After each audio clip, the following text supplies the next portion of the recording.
and sit down. All right, we're live. Hello, ladies and gentlemen. How's it going? How's it going, everybody? Another week of football is out of the way, and now we have the international break, so there's nothing to do for the next 10 days. Boring. Yay! Happy days. We can all watch the MLS. Oh, God. Is it going? Is it started? The season has started? Yeah. The season's nearly over. Oh, shit. Because their season starts in March. Although, I will Bizarre. give the MLS credit. Did you see the free kick goal from inside their own half? No. Who? What do you mean? I think it was Charlotte FC. I think his name's Orianos. No, I didn't see And it. get the free kick. He notices the goalkeeper's off his line and just goes for it. The goalkeeper just- can't get back in time. Like a Beckham type of kick? Kind of, but it instead of curving this way, it curves around the goalkeeper's Oh, my left. God. It's actually a really good goal. Wow. Yeah. Shout out So, MLS, dude. Right? They have a good goal every now and again. Maybe it's time to start watching, you know? One day. They're getting there, bless them. They're getting there. They try. Wait, how does that work? How does the transfer window work for MLS? So I know that their main transfer window is like January because it's the end of their season. Mm-hmm. But yeah, I think because the transfer window's open, I think they can still buy players because everyone else's transfer window's open. Mm-hmm. That's a good question. I'm actually not sure. Yeah, because but, if their season's almost over, it's yeah. if their transfer window's open now, how does that work? But it's weird because it's like when Zlatan came, he started playing in like July. When Right. Beckham came, he started playing in like July. Yeah. Because they obviously came from Europe, so they had to finish their own league and then come to the MLS. But MLS to MLS, I'm not sure. Yeah, that's I'd be interesting. We should interested probably how look that it would up. work. If you guys know, just type it in the comments. We don't have the patience to be looking shit up like this, you know? Unless it becomes a hyper focus and I'm bored at work. Yeah. Then I'll look it up. Yeah. But I'm not that bored at the minute. So Yeah, I mean, it's international break, so we have to dwell on the past results. But we might not get to the international break because I don't know if you heard, but the world's about to end. How's that? Bayer Leverkusen lost. The world is about to end. You got me all my palms are sweating. I was like, wait, what happened that I'm not aware of? I told him before the podcast started not to bring up the Bundesliga because I wanted to talk about Bayer Leverkusen. Oh my God, he got me. But after almost a full calendar year, actually it might be over a full calendar year, they finally lost. Wow. To What was the scoreline? it was 3-2 to Red Bull Leipzig. Ah, man. But Leverkusen threw away a 2-0 lead. They did what their opponents usually do to them. Threw away a 2-0 lead, and Leipzig beat them 3-2. It's crazy. Well, it's the end of an era. Yep. The dream is over. Xavi, it was nice knowing you. Yep. Xabi Alonso's rubbish now. Yeah. He's now mortal again. Yep. He's You know? overrated. Yeah, No, I'm just kidding. his Harry Potter cloak is revoked. Absolutely. You know. Absolutely. It's the end of the 8th film. He's just vanishing into dust. Yeah, he's just no longer the guy we thought he was. Yep. You know, we just love to build him up just to take him down, right? To quote Gautier, he's just somebody that I used to know. Exactly, dude. It's like, oh, Xavi? Oh, yeah, he's just... You talking about the Spanish guy, Yeah. Xavi? Wait, he has a second name? Spanish Yeah. guy? What's his last name? I don't know. Yeah, well, I mean, at some point they had to lose, right? Like, Yeah, you can't keep it up forever. no. Even Alex Ferguson I lost do us think that they sometimes. they hold the longest unbeaten record, though, right? I'm not sure because it's one of those weird things where, you'll get a team like Celtic because the Scottish League is so rubbish. Right. They'll go undefeated for 3 years. Yeah. So there'll probably be someone that's in Lithuania or something like that that's been unbeaten since Right. the Soviet Union was still around. That's crazy, They've just dude. been undefeated forever. In fact, live research. Let's see. That's like the you know how in America, right? They have the what are those guys called? Like the guys that play basketball, and they're called the All-Stars or something like that. Oh yeah. You know what I'm talking about? All-Stars, Or what's it called? It's like a team that's they're literally all they do is just do trick shots and they do funny Oh, Harlem Globetrotters. yeah. Is that what it is? They just don't lose, right? Yeah. So how long is there's probably decades on decades of just Let's non-stop see. winning. I think that's what it is. Well, let's see. This is of the 21st century. So he has the longest undefeated streak of the 21st century. Right, Let's he does. see what it is of What all is it? time. 48. 71. Xavi. Apparently. Whoa. Yeah, What? this No unbelievable way. 7. Oh no, that's a different one. What the stupid give me sport. I don't know if I trust them now. I was gonna say there's Where is no it? way because Oh, so 51 games unbeaten in all holy competitions. fuck, man. Here we go. So in the 21st century, I knew it was going to be something like this. Let's hear it. The Lincoln Red Imps from Gibraltar, Oh my god. 88 games Oh undefeated. come on. Al Ali in Egypt was 71. That's the one that came up. Sheriff Tiraspol from Moldova, 63. Let's see. Do you want to know when the next, like, quote unquote big nation comes in? Yeah, what you got? It's Portugal. What is It's the it? Portuguese league. It's Porto, 58 games. Wow, that's actually pretty impressive. With 56, Yeah. called it Celtic. Celtic, Scotland. dude.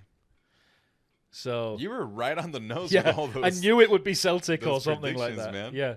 So because I mean, no disrespect to any of these teams, and no disrespect to Porto because they are a big club. Mm-hmm. But if we want to talk about like giants, Yeah. it's Bayern Munich at 53. Bayern Munich, 53. Yeah. So Yeah, because I think Arsenal's invincible season, I think they went, obviously, the whole season, but then they kept going. I think it was 44, that sounds about right. Yeah. right? And I Something think now like Xabi that. Alonso's Bayern Leverkusen now, I think it was at 46 or 45 or something like that. Either that or Probably, they were yeah. getting close to Arsenal's Yeah. thing. Well, now, whatever the case is, though, it's at, Doesn't matter. So doesn't matter. yeah. By the way, so in the Bundesliga, Vincent Kompany took over Bayern Munich. Yes. And they won 2-0 with the Thomas Müller substitution. Did you Great see the goal? Oh, it was Great goal, beautiful. My friend Kevin's a Bayern Munich fan, and you know, I met up with him, and he was Yeah. like, "You've got to watch this goal." It was the first thing No, he pulled up. it's It was a great. beauty, absolute It's beauty. a great goal, and I really love the fact that Vincent is doing well because I mean, last weekend's game with Bayern, they I believe they went down to. Yeah, they went. They scored a goal, then they got tied, and then the other team started winning, and then at the end of the game, Bayern won 3-2. That sounds about right. So wasn't it showed Yeah. some fucking grit Yeah. from Vincent's team. Yeah. And I was like, I love that because I'm a fan of Vincent. I feel like he's going to be a great, he is a great manager. Well, I mean, you've got to look at what he did with Burnley. Obviously, he couldn't keep them up, but it's Burnley. But Yeah. like what he did in the championship with them was incredible. And you've got to look like. First off, you've got to look at how rubbish Thomas Tuchel was that they wanted to bring in the Burnley manager. But you've also got to look like he went from getting relegated with Burnley to being the Bayern Munich manager. Yeah. There's got to be something. Yeah, there. there's so many videos on YouTube and like Instagram like talking about like, oh, like why would they bring in this manager? Like blah blah blah. It's like, dude, you guys don't get it. Like it's more than just like just because you've only managed like Premier League at with Burnley doesn't mean that you're not good. You know? Absolutely. There's even this who's a guy that was it doesn't matter. There's the thing where Jurgen Klopp was talking about how he went to like a meeting where there are all these like championship league managers. Yeah. And he started talking to them and then he realized he's like, we're no different. Yeah. Like I'm no different than you. You're no better than me and so on. It's like, and he talked about how he didn't want to go anymore because he felt like he's like I feel like a fraud there. Like I don't know like what to tell them. They already know all these things. It's like why am I even speaking? exactly. Yeah. So I think there's a lot to be said there. You know, it does really come down to the squad that you have and the recruitment that you have and obviously like the club. And sometimes personality. Personality can drive you a long distance, and I think Jurgen Klopp had that in swathes. You know, it was his rock and roll sort of nobody could hate the man, unfortunately, sort of, you know, persona. Yeah, that's very true. You do bring up a good point. Like it's not like Jurgen does have the view of like these people are no they're the same as me. Yeah. But also like the personality does come into 100%. Question. There's a reason why like a lot of people in the music industry, because that's like my main thing that I'm aware of, is that you'll have these incredible bands, but they just lack that personality. They lack that like ambition to be like regarded as one of the best. And then you have some of the best bands that you're like, what the fuck? Like, you're not even that good. Yeah. But it's like, then you get their personality, and it's like, oh, I understand why there's like a big cult behind you or whatever. Well, it's like there was one time I went to see Bastille, and he's playing his new album. His second album had just come out, and you know how usually when artists are playing, they want to speak about something, they want to tell a story or give their opinion on something, and you could tell he was about to do it, and he was just like, no, I can't do it. I'm too nervous. He can't do public speaking. But singing, right? He can belt out Pompeii like there's no one's business. Incredible. But he can't stand there and, speak to people because he's nervous. Yeah. It's like, how can you equate, stage fright talking and not having stage fright singing? But it's just the way his personality is. Totally, dude. I relate to that so much because when I was on tour with my friend's band, shout out Them Evils. Shout out. They just have a new single that came out like a couple weeks ago, which is incredible. Check them out. You'll have to share it with me. Oh yeah, it's a great band. But I went on tour with them as their merch guy, and when we were on tour, we were with an FMX rider, which is like dirt bikes. Oh yeah. And this guy's name is Mike Mason. Shout out Mike Mason. He's like one of the best. I love the guy. Shout out. And dude, this guy is like, you see his videos, dude, he's going up like 80, 90, 100 feet up in the air. I don't know how much, 1,000 feet it could be. I don't really know. And he's doing like all these fucking crazy tricks, lands them. Yeah. It's just like an insane career. He's retired now, but he does like commentary and he kills it at. He does a great job at that. But when we were on tour, he was just so frightened to tell people like, hey, get in line. I'll be like, hey, Mike, can you like organize this line so we can have like a better setup? And he's like, no, dude, I can't. Like, I don't want to, I don't want to. Yeah. I'm like, come on, dude. And then later on, I told him, I was like, I don't understand how you have the fucking balls to like, go up in the air and literally like see death in its eye. Yeah. And then you can't like tell a crowd like, hey, can you guys form a line? Yeah. So the personality is definitely a huge fucking thing for sure. Absolutely. 100%. Yeah. And I think if you look at all the major managers, there's very few of them. I mean, I can't think of any that don't have a distinctive personality. Mm-hmm. Got Alex Ferguson with his famous hairdryer treatment. Yeah. Mourinho, the special one. Yeah. Arsene Wenger was known as the professor. He always looks like he was giving a lecture at a university. You've got Diego Simeone. He keeps like shouting and screaming at everyone who gets anywhere near him. Right. Guardiola is his own person, I suppose. The robot. Jurgen Klopp, like we just mentioned. You've countless others that you could reel off. I mean, even the older ones like Brian Clough, Bill Shankly, people like that, Matt Busby, all had this aura around them, and they knew, how to get the team to do what they wanted it to do in their own special way. And then you've got people like, I don't know, who do we want to make fun of today? Like Roy Hodgson, right? When he was at England. He was just like Good your granddad Roy. that they pulled out of the pub. Yeah. And like, here you go, Roy. Can you go and get the England lads to go and do something?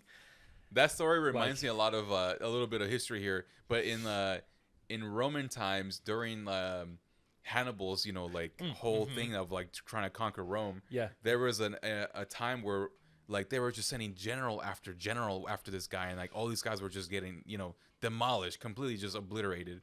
And then finally Rome was like, well, there's this old guy that I forgot his name. Dude, the guy was like in his 70s in like the BC eras. Yeah. Like, I mean, you're talking about like, if you're 70 in the BC era, you're like 1,000 years old nowadays. You know what I mean? Like, this guy obviously lived through childhood, like infections, like blood and tears and sweat. The wrath of the gods. Yeah. I mean, this guy probably had all kinds of diseases. Like, who fucking knows? Anyways, like it just reminds me of that. It's like, well, let's just throw this guy at it and see what happens. That's the worst that can happen. He's on his deathbed anyway. Yeah. He wins or he dies. Exactly.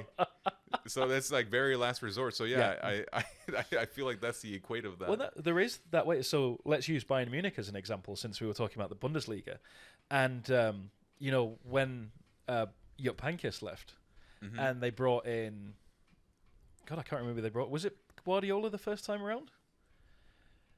Anyway, Bayern? Yeah. I think it might have been Jupp Heynckes. I don't remember. That left when they brought in Guardiola. Well, anyway, after whoever the next manager's Wasn't it Love? tenure... I thought it was Love. Wasn't Love the? No, he was at Germany for Oh, really? 30 years Okay. before. Okay. So, yeah, he's been German coach since like 2007 up until Holy just shit. before the Euros. Yeah. But yeah, they brought someone in. I want to say it was Guardiola for the 3 seasons, and then they were just not happy with the performances, so they brought Jupp Heynckes back again. Mm-hmm. It's like, okay, pull him out of cold storage and wheel him back out again. You know, we've got a, you know. I remember thinking that like the Bayern Munich was like very well like oiled machine because like how many titles they won. Yeah. But then they got to that point where they just kind of were like revolving the managers over and over again, kind of like 100%. a Chelsea style. And yeah, when that happened, I remember thinking like, what do they think? Like, what's going on? Yeah. You know, like were they under like American ownership or something, or what happened? No, it was one of those where like they just kept picking rubbish managers, Yeah. and like, but it goes to show you how much of a downfall, and we talked about this last episode or a couple of episodes ago, how much of a downfall the Bundesliga had, because even though Bayern weren't performing, no one else was performing. Right. So it didn't matter. Mm-hmm. They just won title after title after title. It wasn't until you got to the Champions League where you saw how the cracks were forming. Right. And even with Guardiola, it was like he just could not win the Champions League. And that was when he had Robben, he had Ribéry, he had Schweinsteiger. You know, Mario Gomez was still playing. And then Lewandowski came in. That team was incredible. And like Neuer, obviously, Philipp Lahm. Mm-hmm. And you can't win the Champions League? I mean, I know that Real Madrid was in its pomp and Barcelona, but like, you're Bayern Munich. Yeah. Like, How come far on. did they go, actually? They didn't go to the semis or anything? Well, let's see. So 2012, they went to the final. That's when they lost to Chelsea. 2013, they won it. And then after that, it was like... that was... 2012 was with who? Pretty sure that was Jupp Heynckes. Okay, so not Pep. Got it. No, I think... But then Pep, they were like consistently quarterfinals. Mm-hmm. And then... Just couldn't get past it. It was basically like what PSG does. Just Yeah. consistently quarterfinals. I'm And well then, aware with quarterfinals because I'm Mexican, so we can't get past Fair. those quarterfinals. Fair. Yeah. And then after that, it was like they brought in Niko Kovac, who looks like a James Bond villain. Yes. Seriously, if you look up pictures or videos of him in the Euro 2012 with Yeah. Croatia, that man does not sweat. Right. He's a there vampire. in a crisp white shirt Mm-hmm. in the middle of, what was it? I think it was Poland, Ukraine. In the middle of the summer, sun beating down. You No go to sweat. the other manager, and he's bursting full of Right. sweat. And he's there, and his shirt isn't sweating. Like, he is there, looks like he just walked out of a board meeting. Like, Dude is yeah, ice, huh? he's a vampire. Wow. Yeah, you put it perfectly right. He's a vampire. He's a vampire, dude. He's using a lot of sunscreen. There's very few pictures of him, like, smiling. He literally looks like Dracula. Or Dracula's monster. Insane. But then, what was it? After Kovac... Who the hell did they out? Oh, they had Nagelsmann for a time. That was very recent. They brought in Thomas Tuchel. Mm-hmm. That was just Mm-hmm. a I think disaster. with I think Thomas is like a good coach. It's just that his personality can get in the way sometimes. He seems like Yeah, he's very stuck in his ways. very And- stubborn, very like if Yeah. you're not with me, you're against me type of Yeah. personality. And I mean that like in terms of within his own squad and like a club. 100%. You know, because like 100%. Mourinho is very much like everybody against us against the world. Yeah. But it's like the club and the players against the world. Could be not, against themselves, yeah. exactly. 100%. Well, and I think, Thomas Tuchel is a fair segue, because we do have to talk about the Premier League, and we do have to talk about what happened with Manchester United. Yes. And the reason I bring up Thomas Tuchel is because everyone is calling for Erik Ten Hag's head, Yeah. which I can't stand. And staying on Thomas Tuchel, it's like, who's going to replace Ten Hag? The only available manager right now is fucking Thomas Tuchel. That's decent, yeah. That could manage Manchester United. But could he, though? No, I'm saying like it's that available. name. Yeah. Because it's like, let's take a look at what he's done since Chelsea. So he fucked things up at Chelsea, which he should have been given more leeway because he did relatively well at Chelsea. Yeah, he did. But he got the sack at Chelsea. Mm-hmm. So then, did he go back to Dortmund, or was it straight to PSG after that? I think he went to PSG. So he went to PSG. Didn't fucked really up do much. PSG. Yeah. Then where did he go after PSG? He wasn't with the club for a while. So, and that's when he went to Bayern. Yeah. Okay. They got rid of Nagelsmann, who was doing really well. Yeah. For no apparent reason. They were top of the league. They'd qualified out of the Champions League. They were winning the whatever the German equivalent of the FA Cup is. A weird.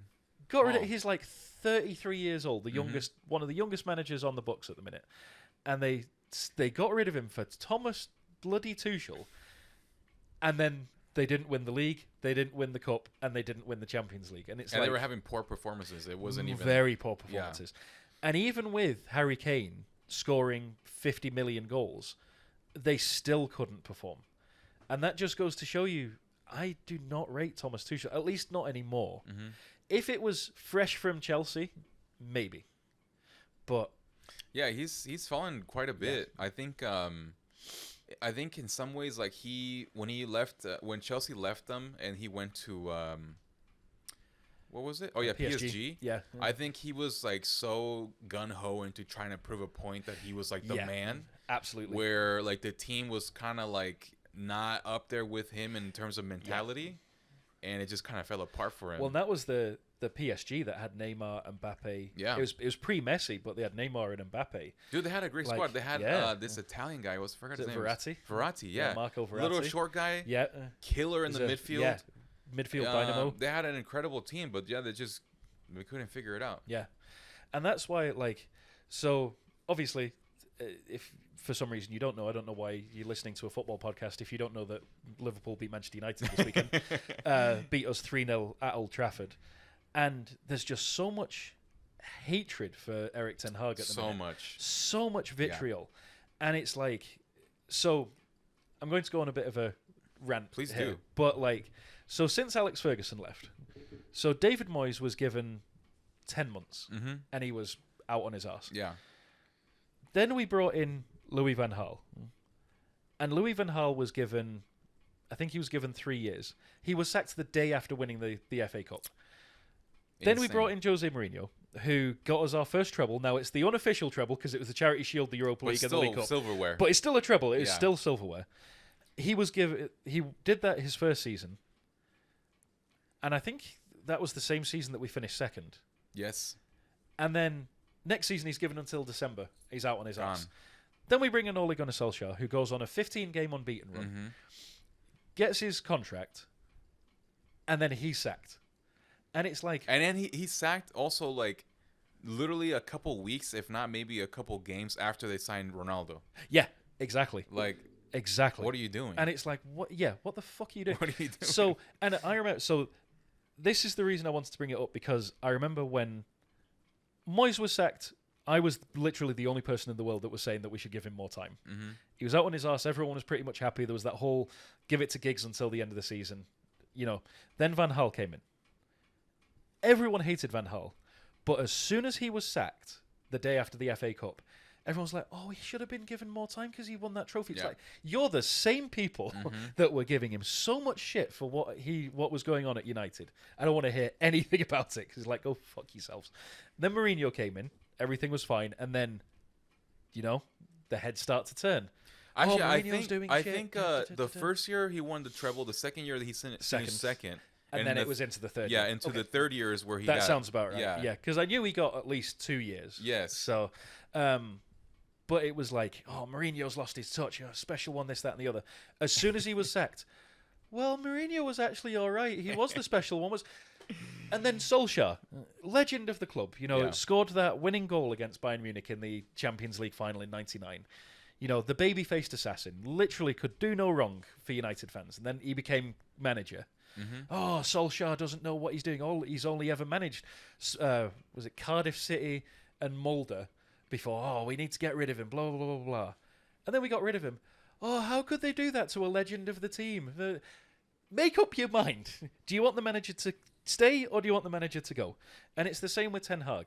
I know he's on his third season now, but the way that I look at it, starting is because the first season wasn't a full season. Yeah. The way I look at it is this is the start of the first season. And the reason I say that is because this is the first season under Ineos. Sir Jim Ratcliffe and David Brailsford and the rest of them. It's the first season where it's not direct control under the Glazers. So this is like the start of a new project. And I know that a lot of people will be like, oh, you're just saying that because you don't want to admit how shit Manchester United are. No, trust me, I know how shit Manchester United are. I know how shit we're playing at the minute. But at the same time, what does chopping and changing the manager solve? It doesn't solve anything.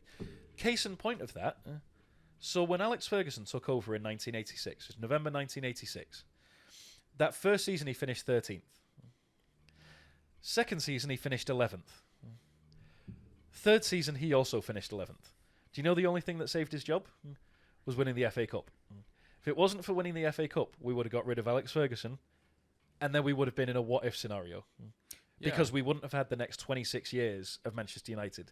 And I'm not saying that Erik Ten Hag is the reincarnation of Alex Ferguson. He's not by a long shot. He's a completely different manager. But if we get rid of him now, after just winning the FA Cup, who knows? Who knows what could have been? Who knows what could have been under Van Gaal? I mean, we would probably mostly have been asleep and not been there to see it anyway. But who knows? Who knows what could have been under Mourinho, and who knows what could have been under Solskjaer? You know? And if we get rid of Ten Hag, who the fuck's going to replace him? Either Tuchel or Pochettino, which is another terrifying thought. But who knows? Like, so I feel like so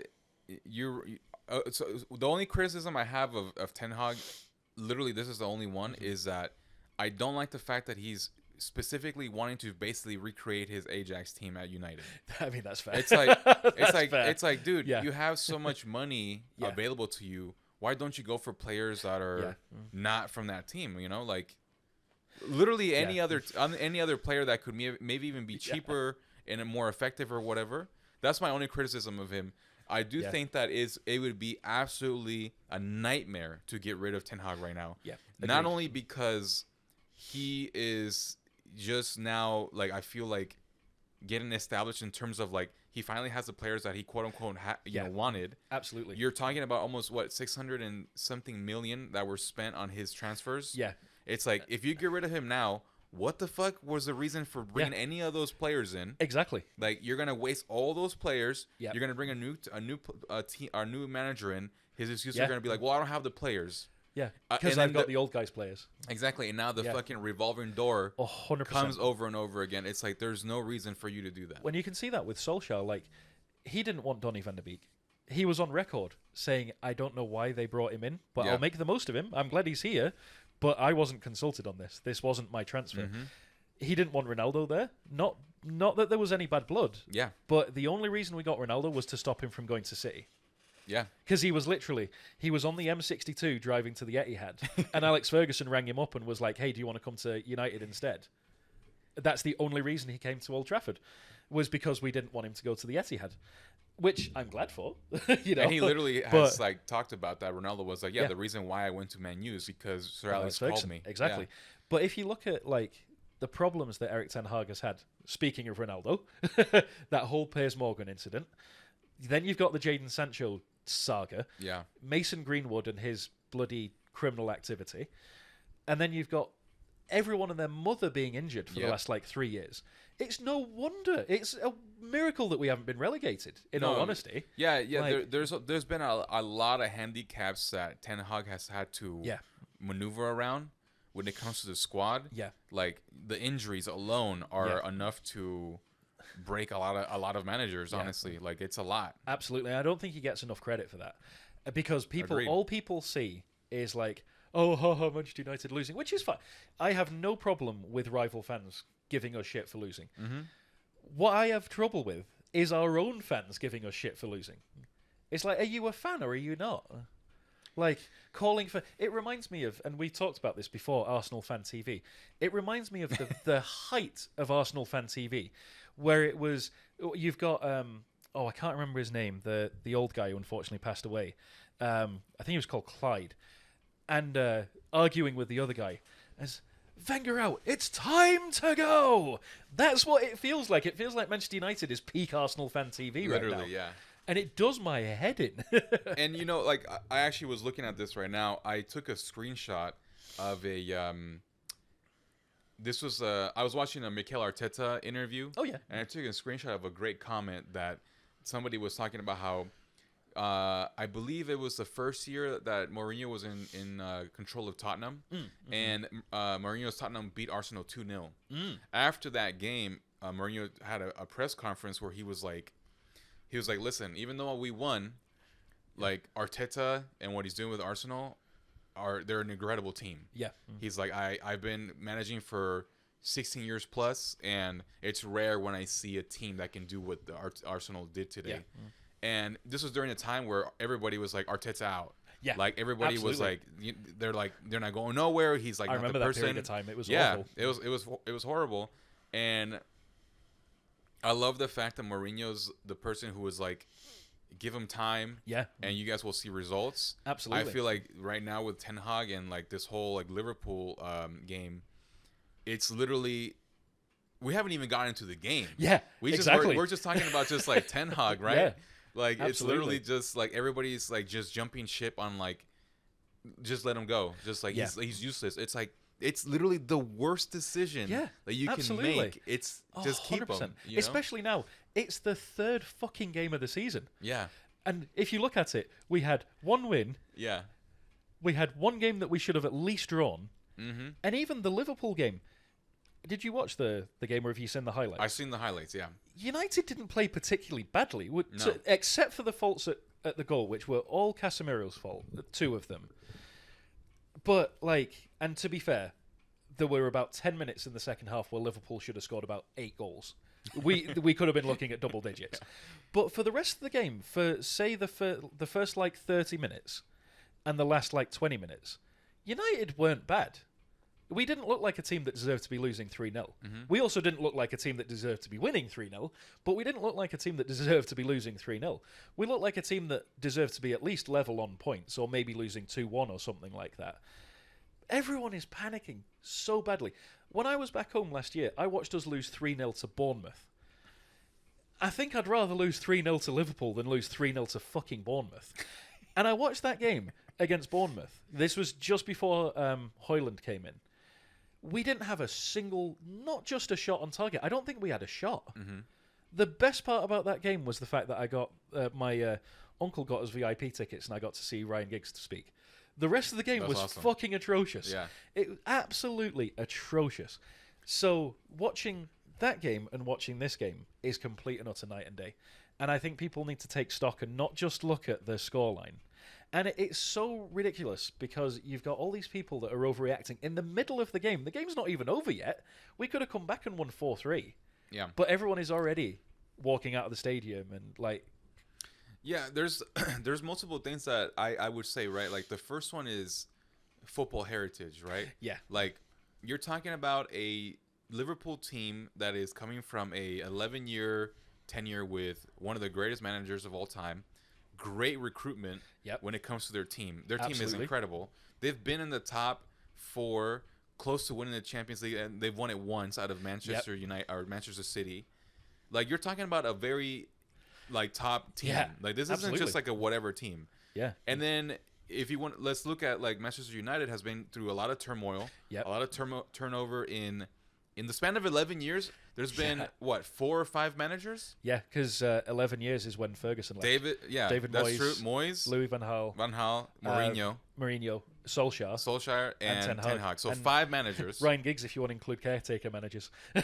And Johnny Evans. Yeah, exactly. So 7. Yeah, so exactly. 7 managers, right? Absolutely.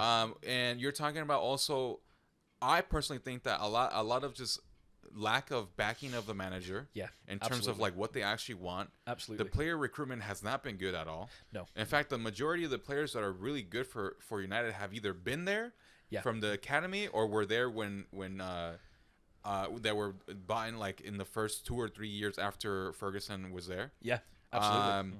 So that's already the football heritage part of what we're speaking of. Yeah. And then you want to go into the actual game. It's like all the goals came from mistakes. Yeah, exactly. It wasn't that United was playing bad at all. Absolutely. You guys had possession of the ball the majority of the game. Yeah. There was a lot of chances that could have been goals. Yep, absolutely. Right? And the team is fresh and new in terms of like what has come into the recruitment. Casemiro's getting old.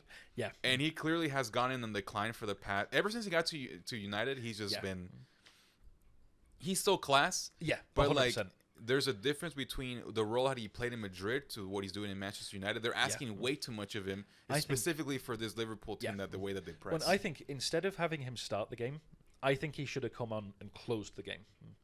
Come on in like the 65th, 70th minute and been the guy that swept up. I don't think he should be starting the game. And I know that that's disrespectful to say. It's the great Casemiro. You know, no disrespect to the guy. I've got his shirt. You know, I'm a big fan of his. But there's nothing wrong with getting to the point where you say, like, I can't do this anymore. Yeah. And even, like, speaking of past United players, they were still playing, but, like, Wayne Rooney, instead of being striker, dropped to, like, a deep line cam. Ryan Giggs, instead of playing as a winger, dropped into the centre of midfield. You know, because they weren't marauding players anymore. Now, Ryan Giggs could still, you know, put on a bit of pace and beat a player, but instead he had to use his mind because he'd lost that step. Mm-hmm. Casemiro, there's nothing wrong with admitting, you know, maybe start against Everton because Everton are useless and they're not going to do anything against you, but don't start against Liverpool. You know, put Mainu in there to control everything, and then because you've got that youth, the power, the physicality, the pace to keep everyone at bay.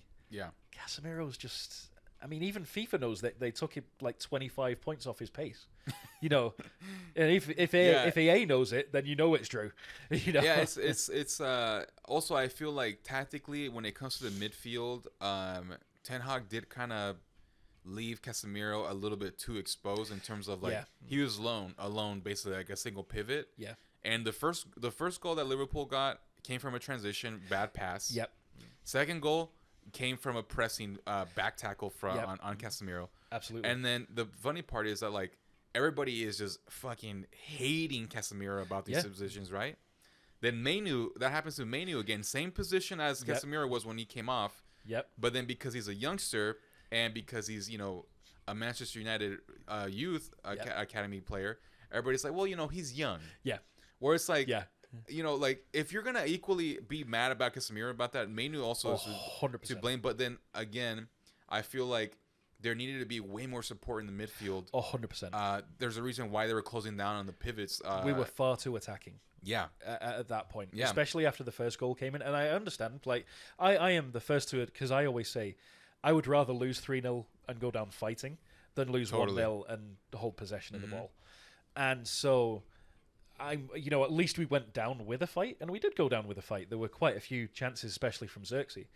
But I agree. I think, you know, we were far too attacking, left either of our pivot midfielders by themselves. And especially when Collier came on in place of Casemiro. Yeah. I thought he had a great second half, by the way. He did. I mean, after he came on, they didn't score any more goals. So, you know. But it's one of those where it's like, there's so much scrutiny, and I think, and I'm going to put my tinfoil hat on for a minute. And obviously, there is a lot of bias here because I am a Manchester United fan. I'm wearing a Manchester United shirt right now. I've got a Manchester United tattoo. I'm from Manchester, and there is a lot of bias here. But I do follow a lot of accounts on Instagram and on Facebook, and I also follow the text on BBC Football whenever the match is being played. And whenever it's Liverpool or it's City. And I'm going to loop Arsenal in the same boat as Manchester United.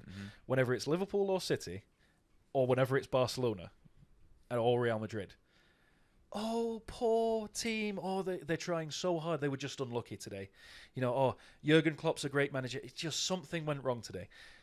Manchester United could have the game of their life and lose 1-0. That fucking Ten Hag, piece of shit, wanker, needs to get out of our club right now. The BBC comes on. Well, Manchester United were unorganised today. What the fuck is wrong with them? Manchester United, they're shit. What? Hang on a minute. Can we have some consistency here? Like, you see it with City. Like, Haaland has a bad game. Oh, well, you know, something must have been off. It's just, we don't know what was going on. Højlund has a bad game. Oh, he's 75 million down the drain. He's a shit striker, isn't he? Why did you bring him in? Should have gone for someone else. And it's like, I know it sounds like a conspiracy, but if you see it every single day on every single account, it's like, where's this bias coming from? No, yeah, I agree. It's very true. I think that it's very easy to beat down the horse, you know, when it's already you know, injured and stuff. especially, you know, such a big fall from grace. Yeah. Like everybody, like for example, right? If Madrid was to basically follow the trajectory that Manchester United has been, I would be very much on board. Like, yeah, dude, fuck like you. Yeah, like you guys suck. Yeah. So I understand that aspect of everybody just like shitting on United because they were winning for such a long time. Well, it's like, to use an American example, it's like the Patriots. Mm-hmm. So our mutual friend Brent is a Patriots fan because he's from Boston. And whenever the Patriots were in the Super Bowl, I always rooted for the Patriots. Not only because he was usually hosting the Super Bowl parties and it'd be rude to go against his team when he's hosting, but because I know what it's like to be the only person in the room that is going for the team that everyone loves to hate. Right. And being by yourself. Yeah. Because you are such a good team that everyone automatically hates you. Mm-hmm. And then when they see that downfall, it's like, ha, fucking told you, fuck you. And it's like, rival fans, I expect it. It's like my vitriol towards Liverpool or City or Guardiola. I get it.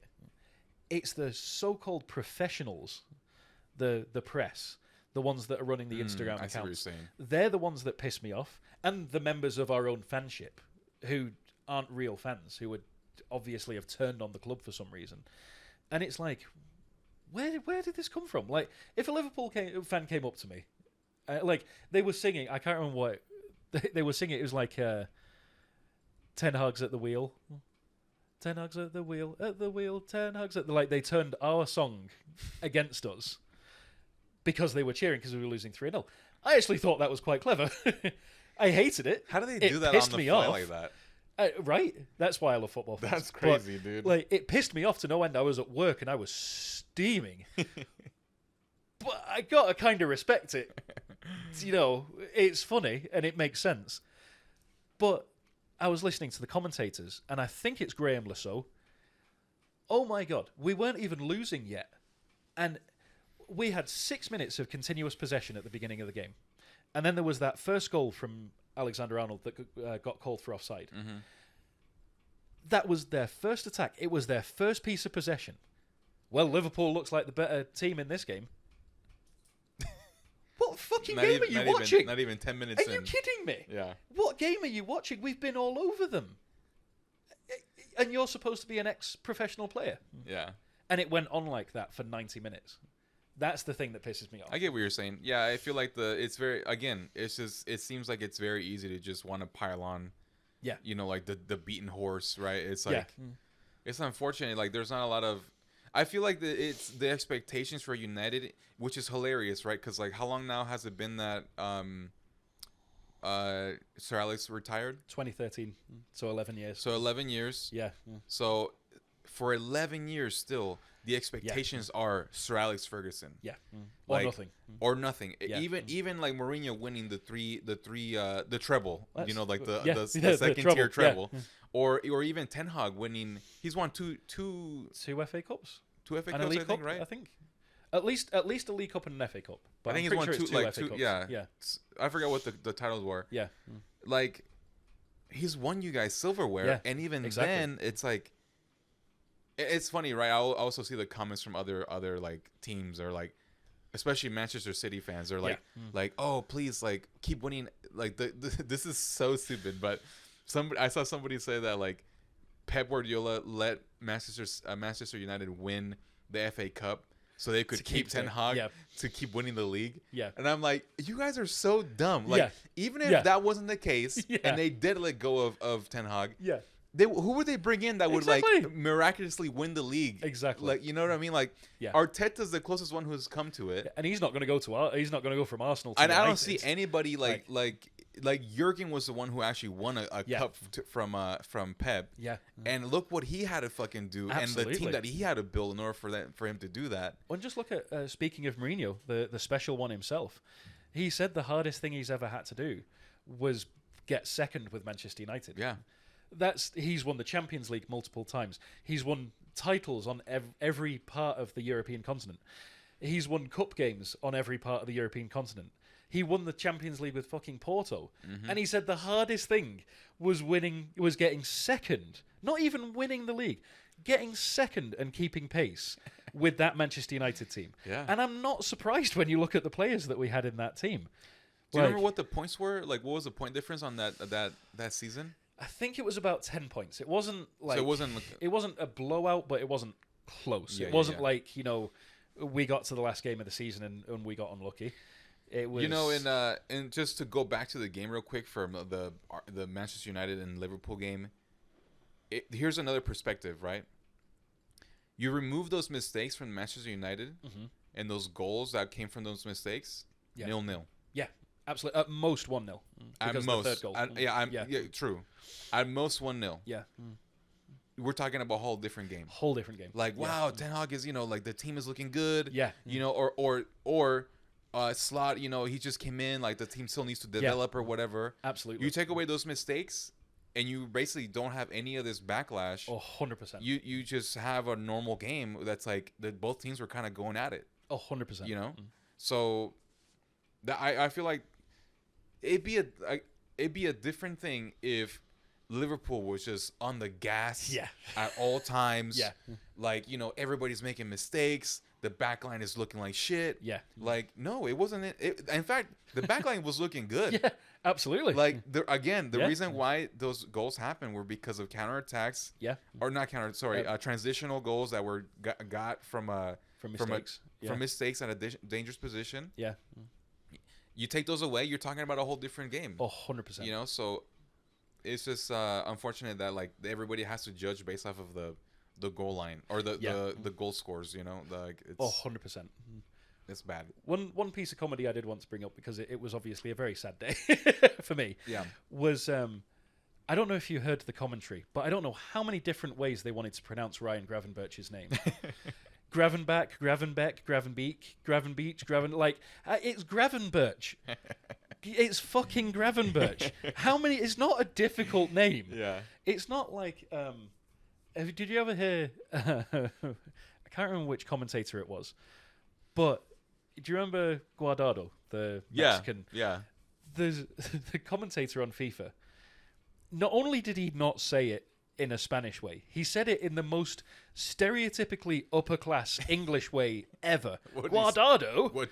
And it's Guardado on the ball. It's like, what is this, 1925? And we're talking about the Empress of India. Like, what are you doing? It's Guardado on the ball. That's how they were talking about Gravenberch. And it's Gravenberch. No, what are you doing? And there was no consistency. Yeah, it was just so funny. I was like, Graham Lasso, not only is your opinion shit, you don't know how to say people's names. And it's funny, too, because there's literally a YouTube video of, like, how every single player wants their name to be said. Absolutely. And it's like, of course, they have his. It's like, why? Yeah. Just watch it. Exactly.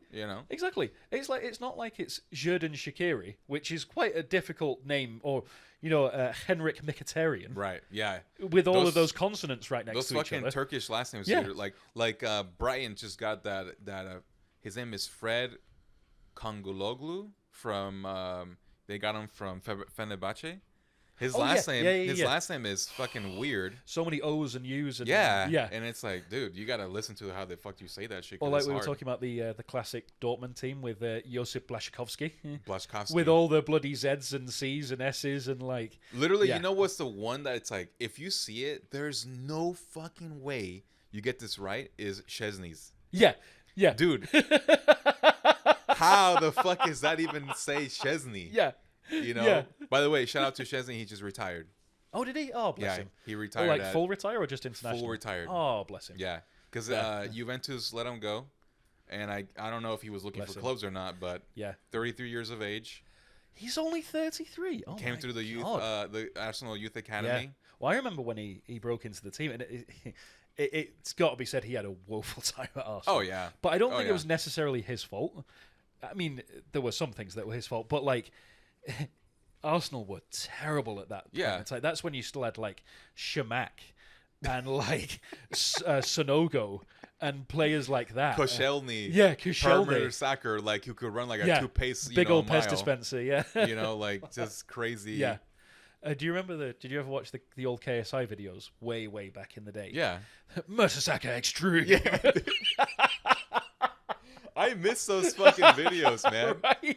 Especially like Afinkenwa. Yeah. You're like Afinkenwa, and just like beast, There was someone who was saying like, for Akinfenwa's career, KSI was great. For Emil Heskey's career, Yes. he was terrible. Horrible. Brought him down. But I'll never forget there was a game. It was Arsenal against, I want to say it was like Hull or Birmingham City or something like that. It was the League Cup final. Mm-hmm. And it was 1-1 going into the 88th minute. And I can't remember which defender it was. I want to say Koscielny, but I won't blame Koscielny just in case it wasn't him. And him and Szczesny completely fucked it up. It was one of those where, like, Koscielny went to pass the ball to him, and Szczesny was already running towards him to go and get the ball. And not only did the ball go past him, they collided. And then it went in. And then not only did it go in, the other team player had enough time to run onto the ball and kick it into the back of the net. They absolutely fucked it up. Yeah, man, they were really going through a rough patch, huh? Yeah, that was brutal. It was that period where there was the running joke of, like, what position is Arsenal going to finish, and it's fourth. Yeah. It was like, yeah, I remember all that. That's unfortunate because, I mean, I can go on like a whole hour talking about, like, Arsene and Arsenal, and, like, the whole, like, period of him basically just... the reason why there's so many youth academies. Yeah. I would actually, I don't know if we can get into it today, but I would love to go through the amount of Arsenal players that were on their Arsene that have gone on to be, like, 100%. in big teams or even just in teams in general. 100%. Like, he dude, regardless of his transfer or his transfer activities, like, during his last 5-6 years with Arsenal, like, he brought some fucking great 100%. Youth academy through the club, man. When I think his legacy is so tarnished, but if you look at the last sort of 3 or 4 years of his tenure, it was consistent. Fourth in an FA Cup, fourth in an FA Cup, fourth in an FA Cup, or at least get to the final. Yeah, and it's like he wasn't a scrub. He was obviously wasn't at the level that he was before. I think he had the same thing that United's going through at the minute, where it was like, he wasn't at the level that he had been since that Champions League final. Mm-hmm. But he was still a respectable, manager. Absolutely. And for him to get fourth consistently with the caliber of players that we're talking about. I mean, I remember when Almunia was your goalkeeper. Dude. Jesus Christ, that was embarrassing. It was so funny because, like, in FIFA, his rating was, like, so bad. Yeah. Like, the rest of the team, we had Van Persie. Yep. And it's, like, rated, like, almost 90 or whatever, Yeah. And then Almunia is, like, 75 or some shit. And it's like, what the fuck? Only just a gold player. Yeah. But, it's just, like, when people don't know that, like, the reason why Arsenal even has the Emirates is because Arsene was like, let's push for this stadium. Yeah. And for him to go on and, first of all, for him to go on and build a stadium under his own, like, merit. Yeah. And to just carry that burden behind him and still finish in top 4 is insane. Yeah. Well, that's the thing. It's, like, insane. At the end of the day, it's still the Premier League. Yeah. Finishing fourth is not, it's not a scrub, goal. No, it's not. It's still a big achievement. You made it to Champions League qualification. You're the fourth best out of 20 teams. Yeah, you're not the top dog, but not everyone can be top dog. Yeah. So finishing fourth is not anything to sneeze at. It's only something to sneeze at because Mourinho, Ferguson, and Wenger consistently fought it out for the top 3. Right. That fourth was seen as, like, the lesser of the rest of the teams. Yeah, you're like, might as well just be relegated. Exactly. Whereas now, like, look at Aston Villa. They made it to fourth. I'm sure they're not complaining about bloody what's his name? Emery. No, definitely I'm sure not. they're not complaining about him. No. So it's so crazy because I think about that and I'm like, okay, so the reason why this stadium got built and it got paid off in time is because obviously, Arsenal sold all their best players for top dollar 100% or pound or whatever. Yep. And then they were also doing it because they were consistently being qualified for the Champions League with that money. If they didn't have that money, absolutely, even for 1 year, like there was penalties and shit. Mm-hmm. Like you're talking about, like you're already selling off players. If one season he's fought in the 5th position. Who the fuck are they gonna sell to like cover all that money that needed to come in to pay off this fucking debt? Yeah.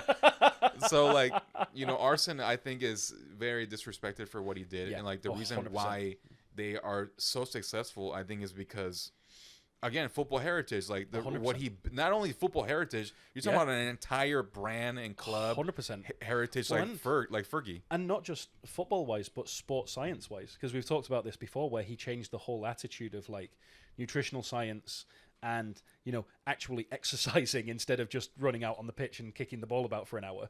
You know, he actually changed the whole system upon which British football was built, and that spread across different leagues. And it was like, you know, because players would come in, you know, before a game, or what are we having, you know, sausages and beans on toast, or like fish and chips or something like that. And he was like, maybe we should have a salad. You know, let's not have a beer either. No more alcohol. Maybe we should have, you know, some water. Yeah. Or like, you know, he was also the one that probably looking to American sports, because I think this was going on there. But it's like, let's have pasta and carb load. You know, something like that. That was completely alien to the British game. I mean, this was when Tony Adams was still going out and getting drunk and fighting people every other weekend. Dude. Like Martin Keown was headbutting people because he was pissed off at them because he was drunk. Yeah. Like, although there was a hilarious story. So this is a bit after that. But do you remember Sam Allardyce? Mm-hmm. So when he was at West Ham, I was watching this on an Instagram video, and it was Andy Carroll, Mark Noble, all that sort of like classic West Ham era, James Collins and people like that.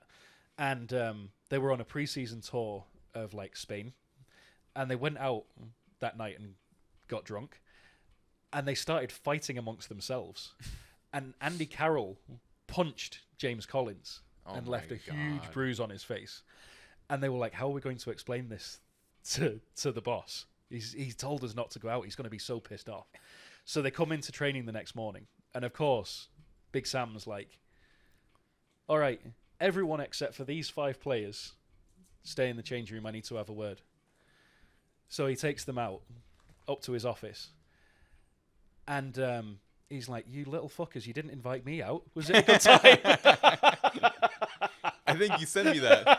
That's so funny. It's a great story. But that's what English football was all about. It was all about, you know, the lads, you know, going out and, you know, going on the piss and then coming in hungover the next morning and beating, like, Tursaspor, you know, 4-0. Something like that. Absolutely. So, you know, and staying on the topic of Arsenal, did you watch the game or did you watch the highlights? I watched the end, like the second half, but I think by that point, I can't remember if it was already 1-1, but I remember the red card had already happened. Yeah. What do you think about the red card? Bullshit. Yeah. I mean, like, not just because I'm an Arsenal fan, it's like if you watch that frame by frame, literally, like, how the fuck is that another yellow card is beyond me. How the fuck did that other player still stay on the pitch is beyond me too. Well, nobody even touched the ball to pause it and restart the game. Plus all the other things that happened basically in the first half that are like the same exact incident. Yeah. No yellow card, no nothing. Well, that's the thing with that is, by the letter of the law, it was a yellow card. But that's the trouble with the fucking letter of the law, is you've got to have nuance. Yeah. There is the reason that happened was because the Brighton player tried to take a quick free kick. He shouldn't have been taking a quick free kick because it wasn't in the position to do so. So it could have been avoided. Yeah. But then all because Declan Rice was over there when he was well within his rights to, or at least until this season he was well within his rights to, it's a second yellow card. Yeah, I mean, it's useless. So my thing is, from what I understand too, is that when there's a foul or a dead ball, you have to touch the ball to restart. Yeah. He didn't touch the ball. No, he just went and kicked it. He just went and kicked it, and he barely even touched it and just kicked Declan in the fucking head leg. Exactly, but because he was an obstruction. Yeah. Yeah. I mean, there's both sides of the thing. I understand why it's like, Declan, you're on the yellow, don't do something stupid. Yeah. And, he's slowly walking away, clearly trying to he didn't like the fact that it was called as a foul. Yeah. So he's like, fucking whatever. Yeah. But then he gets kicked, and it's like, what? If you're going to give Declan a yellow card, what the fuck is that kick? Because he still kicked him. Yeah, exactly. Yeah. So, there's so many fucking fuck-ups. That being said, though, Arsenal should have won that game. The amount of in the first half, there was at least 3 or 4 chances that we just did not at all take our opportunity on. Kai missed about two chances. I mean, they weren't clear-cut chances, but he should have finished better. Yeah. Bukayo had a couple of good shots that just didn't come through. Yeah. And towards the very end of the match, again, Kai could have had another goal, didn't. So, we could have, and we should have won that match. Yeah. But credit to Brighton and their 33-year-old manager. Yeah. To get a Bless fucking him. Yeah, seriously. Absolutely. Yeah. Is it De Zerbi at Brighton, or is that the old manager? That was the old manager, yeah. What's the new guy's name? The new guy's the German guy we were talking about. I forgot his name. Oh, he's like 33 or 32 years old. Yeah. I know you were talking about. Yeah. What bloody hell is his name? Yeah, I know you were talking about. Like, dude, I could have gone to school with him. He's like my age. Absolutely. Like insane. So well, it's like the guy I think we brought up before, the one for Nice, who got the job by playing Football Manager, and he went on like a 19-game unbeaten run, got them to the Champions League, and every game they had to pay a fine because he wasn't licensed. Right. Yeah. And every game they were just like, hey, fuck it. If he keeps winning, we'll gladly pay this fine. Who wouldn't pay that? Right? 19,000 or 20,000? Like, 100%. Yeah, without a doubt. And you qualified for the Champions League, earned like $5 million. Yeah. I mean, duh. the $19,000 looks like nothing. Like, so, yeah. Yeah, I feel like Arsenal, even though they had that red card, they were clearly the better team in terms of.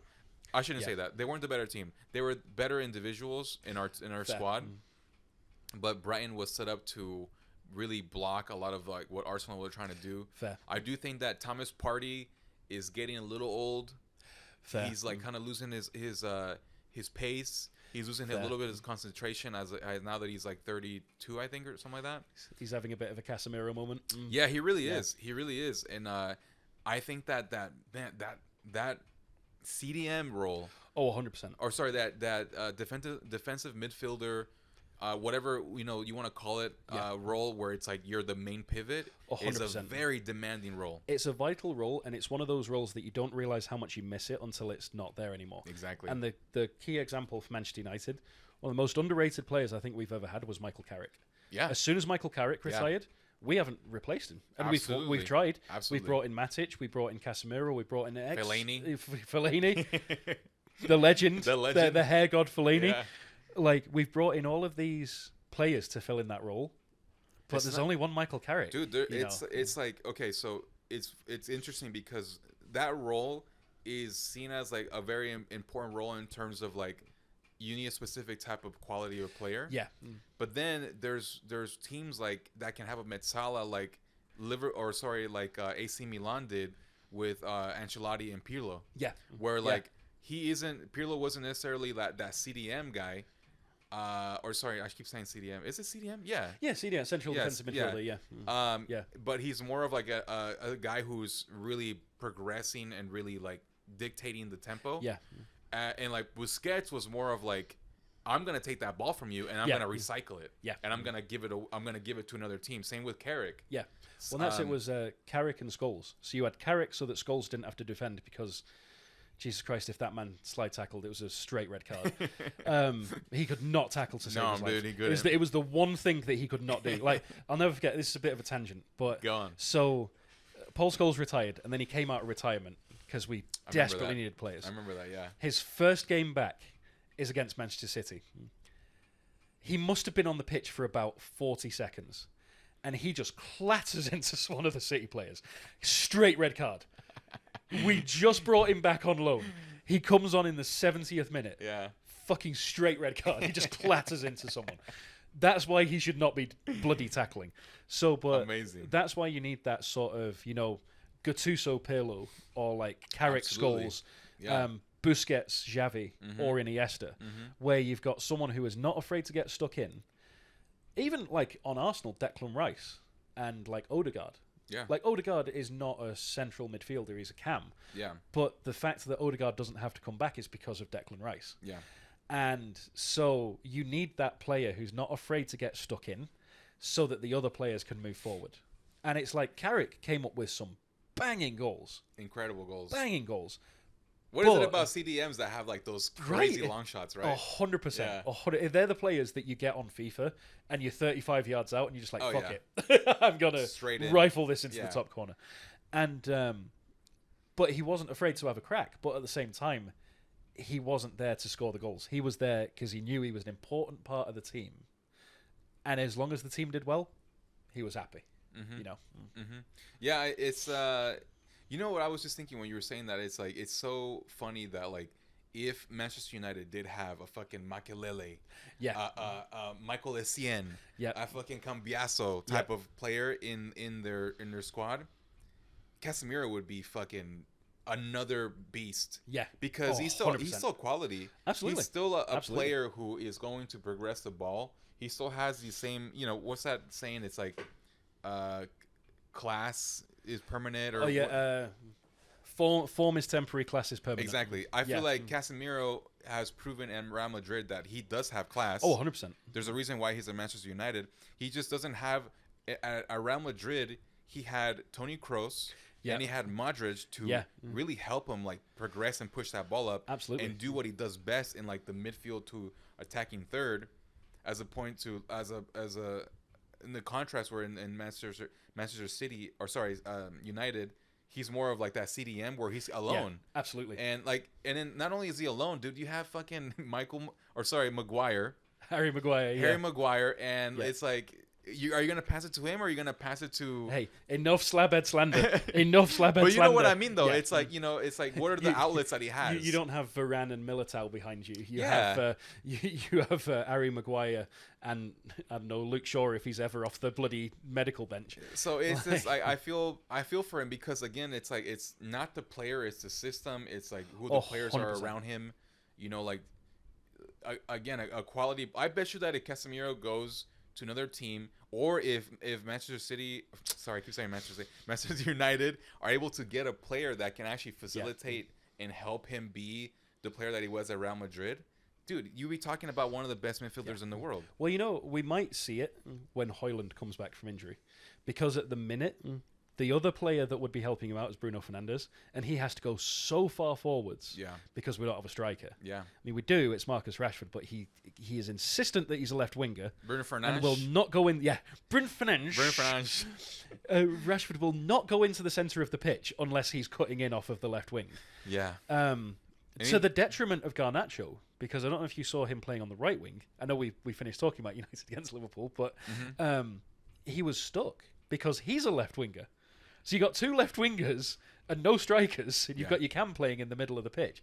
And it's like, I think if Bruno Fernandes had the freedom to maybe let Mason Mount go forwards behind Højlund, right, then you could get the best out of Casemiro, because Bruno Fernandes is not afraid of getting stuck in, and he always defensively tracks back. Yeah. But because he's so far up the pitch, by the time he's tracked back, Casemiro's already made the mistake because he's by himself. I agree. I feel like if they figure out a way to get Casemiro just to not be alone, in that like CDM role, just give him outlets. Don't keep him so fucking down at the bottom like that. Yeah, like I think we would be talking about a different game. Same thing with Arsenal. Like Thomas Partey had a good game, but I feel like he's just. That role is so demanding. Yeah. That if he's been injury prone and he's been injured like the majority of last season. Yeah. And it was not until right now that he's coming back where it's like he's finally getting like a little bit of his feet. But like if you're not at 100%, you can instantly tell that like the team is suffering because of that role. Yeah, absolutely. That's how important that role is. 100%. Well, I think people don't realize. There are so many important roles across the pitch, and even if one of them isn't working, the whole system falls apart. For sure, that's very true. And it's like, if you don't have that fulcrum, the CDM, then that's what everything else is built on. If that isn't working, nothing else is going to work. Yeah. It doesn't matter how good the rest of the system is. Especially if you want to build from the back. Absolutely, and that's what we're trying to do at the minute. Mm-hmm. We brought in Onana specifically because he's a ball-playing goalkeeper, whereas De Gea was not a ball-playing goalkeeper. Yeah, kind of. He had his moments. By the way, De Gea, the boy, I loved Dave. You know what happened, Dave saves for Fiorentina. Yes, he was putting on a clinic. And we were just talking about. We were like, dude, he's still got it. He still got it. Yeah. Sorry, go ahead. No. Any opportunity to talk about De Gea, because I think the way we treated De Gea was deplorable. The way that he left was disgusting. Especially because he was one of the last players that Alex Ferguson brought in. Before he brought in Robin van Persie and was like, fine, you don't want us to win the league, just fucking watch. But he was the last like youngster that he brought in to be like, this is the next guy, watch this guy. And he was the guy, but he was always so disrespected at Manchester United, consistently. He really was, man. And it's like the way it ended was disgusting. I can't believe that. Between him and Schweinsteiger was another one who was completely disrespected. Did you ever see Schweinsteiger's last game for United? Mm-mm. So he came on in a cup game. I think it was against MK Dons. 4th minute, he scores a bicycle kick. It was like an overhead kick. Mm-hmm. 4th goal, he scores like a 30-yard screamer. And it's because he knew he was getting sold. So he was like, you know what, Louis van Gaal? Fuck you. I'm going to show you why you should have been playing me. And he just absolutely ran the show. He scored those 2 goals. I think he got the assists for the other goals. And he was just all over the place, ran the show. It was against MK Dons, but still, he was just proper Bayern Munich Schweinsteiger. You know, there's something to be said there, I feel like, right? Because De Gea was not playing when Van Gaal... I feel like they... Wait, did Mourinho play him? Yeah, so all the managers played De Gea. There was a little bit of... So for some reason, we brought in Victor Valdez from Barcelona as his backup. Oh, yeah. I forgot and about then, that. there's some random players that have played for Manchester I United. forgot about that like, shit. What? Yeah. And then we had Sergio Romero. Sergio Romero's another one that got very disrespected. Yep. And I think because and this is a very hard balance to have, he understood that his role was second goalkeeper. Mm-hmm. He understood that he was going to play the cup matches and he was going to play the Europa League matches. And that was the perfect system because you had your main goalkeeper and you had your backup goalkeeper that understood his role. You don't find that. You just look at Ramsdale and David Raya. Yep. And so, but then with Romero, it got to the point where it was like, we just stopped playing him. And we started playing like the academy goalkeeper. Mm-hmm. And it was like, what? Well, that was under happened? Van Gaal? That was Mourinho, I think. I think it was Mourinho, right? It was either Mourinho or it could have even been Solskjaer. Because I remember De Gea had like a fallout. Was one of the... I think it was Mourinho. De Gea was Ten Hag when he left. Was it Ten Hag? Yeah. What I was trying to say is that it seems that like this is a very common pattern when you have a very long-term manager, or a manager that brought in a goalkeeper and that's like their number one. Yeah, they get fired or they retire. Yeah, a new manager comes in and shakes up some things. Yep, and the one goalkeeper that they have that is fucking decent. Yep. Somehow loses form. Yep. Starts playing bad. Yep. And gets replaced by some youngster or some people or some other goalkeeper that they buy, and then they get disrespected. Iker Casillas. Yep. Again, another Mourinho fucking. Yep. I feel like Iker Casillas got done really 100%. Dirty, man. Like, Who was the goalkeeper that replaced him? I'm just trying to think. I don't remember. Because it wasn't Courtois. The Courtois was way after. But that was after, yeah. I don't remember who it was, but he wasn't any better than... No, he's a random goalkeeper. Yeah. One that I don't think is even playing anymore. No, I don't think so, But it seems to be that that's like the... Well, it's not just... It's like the one thing, and we've talked about this, me and you, before, the worst decision that I think Van Gaal ever made was getting rid of Chicharito. Oh, my God, And I never forgave him for that. Because it's like, you know what? We're playing poorly. Let's bring on our substitute striker. Oh shit, we just sent him off to Leverkusen. We can't even do that. So what's our backup plan? Let's bring on the hair. Fellaini's coming on. And it's like, I love Fellaini, but it's like... You know what? Okay, so I'm Mexican, right? I love Chicharito. I think he's a great player. And it's even more... I love the fact that you can look at the statistics of him at Real Madrid. Yeah. He has more goals than Eden Hazard. Yeah.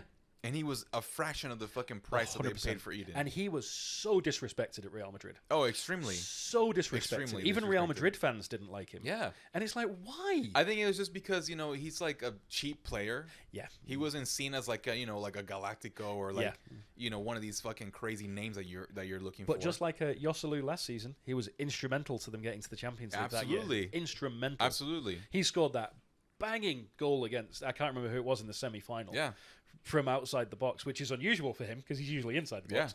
But he was instrumental to them making the Champions League, and no one ever remembers that. And he never gets remembered as a Real Madrid player. It's crazy. There's some goals that he scored that are insane. Absolutely. There was one I remember for Manchester United. I remember we were playing Stoke, and somehow the ball was behind him, and he managed to head it into the back of the net. Yeah. It's like, how can you head the ball behind you? He was such a goofball, man. Some of the first, I don't know if we talked about this or not. I feel like we have, but not on the pod. Yeah. Like some of the goals that he scored for Manchester United, his very first one, kicks it to his face. Yeah, against Chelsea. Yeah, kicks it against his own forehead. He loved scoring against Chelsea. Oh, that was like his fucking thing. Remember when he scored after 38 seconds against Chelsea? Oh, yeah. I literally... Comes on, boom. I put the game on, went to go and get a drink, came back, it was 1-0. I was like, what the fuck just happened? What just happened? Dude, he was a finisher, man. Oh, 100%. He really was. He was like a poacher. A classic poacher. Classic poacher. He just found the space, and I honestly don't think ever since like maybe even Rude that Manchester United has had a striker like that. Absolutely. Where like it almost seems like it's like how is he getting into these positions? It's no finesse. It's positioning. That's the perfect word. It's all about positioning. They know exactly where the ball's going to be. And it's not that they don't have finesse, because there's been a couple, like, best goal Ruud van Nistelrooy ever scored, he, like, takes on about 6 players. Right. And goes around all of them, goes around the goalkeeper and scores. The finesse is there, but that's not their game. It's all about being in the right place at the right time. You know, absolutely. They're not going to bang it from 40 yards in. They're not going to roulette around half the team. They're in there. They know exactly where the ball's going to drop, and they're going to put it in the back of the, you know. And I feel like we have Arsenal has that with Leandro Trossard. Yeah, agreed. Like he's very again finds a space, puts in the goal. Yeah, absolutely. Like it's why isn't Gabriel Martinelli doing that? It's like, well, did he find the space? No. You know, he's more of like I'm gonna fly down the wing with this ball. Yeah. Leandro is more like I'm gonna look for a space to get a pass through and then fucking hit it first time. 100%. You know, 100%. So yeah, I feel like those players are very underrated. Absolutely, because it seems like they're not doing anything. Absolutely, but they are. Yeah, they're finding the positions. They're finding the spaces, the cracks that no one else can see. So, have you ever heard the story about how Chicharito was signed? No. So Manchester United were playing Chivas, in pre-season. Mm-hmm. And a young, I think he was like 18 at the time, Chicharito started for Chivas. And he scored a hat-trick. And the like senior Manchester United players, so you're talking about Rio Ferdinand, Paul Scholes, Ryan Giggs, went to Ferguson, and they were like, we need to sign this guy. And literally, they sat on the bus outside the stadium because Ferguson was in the stadium sorting out the paperwork.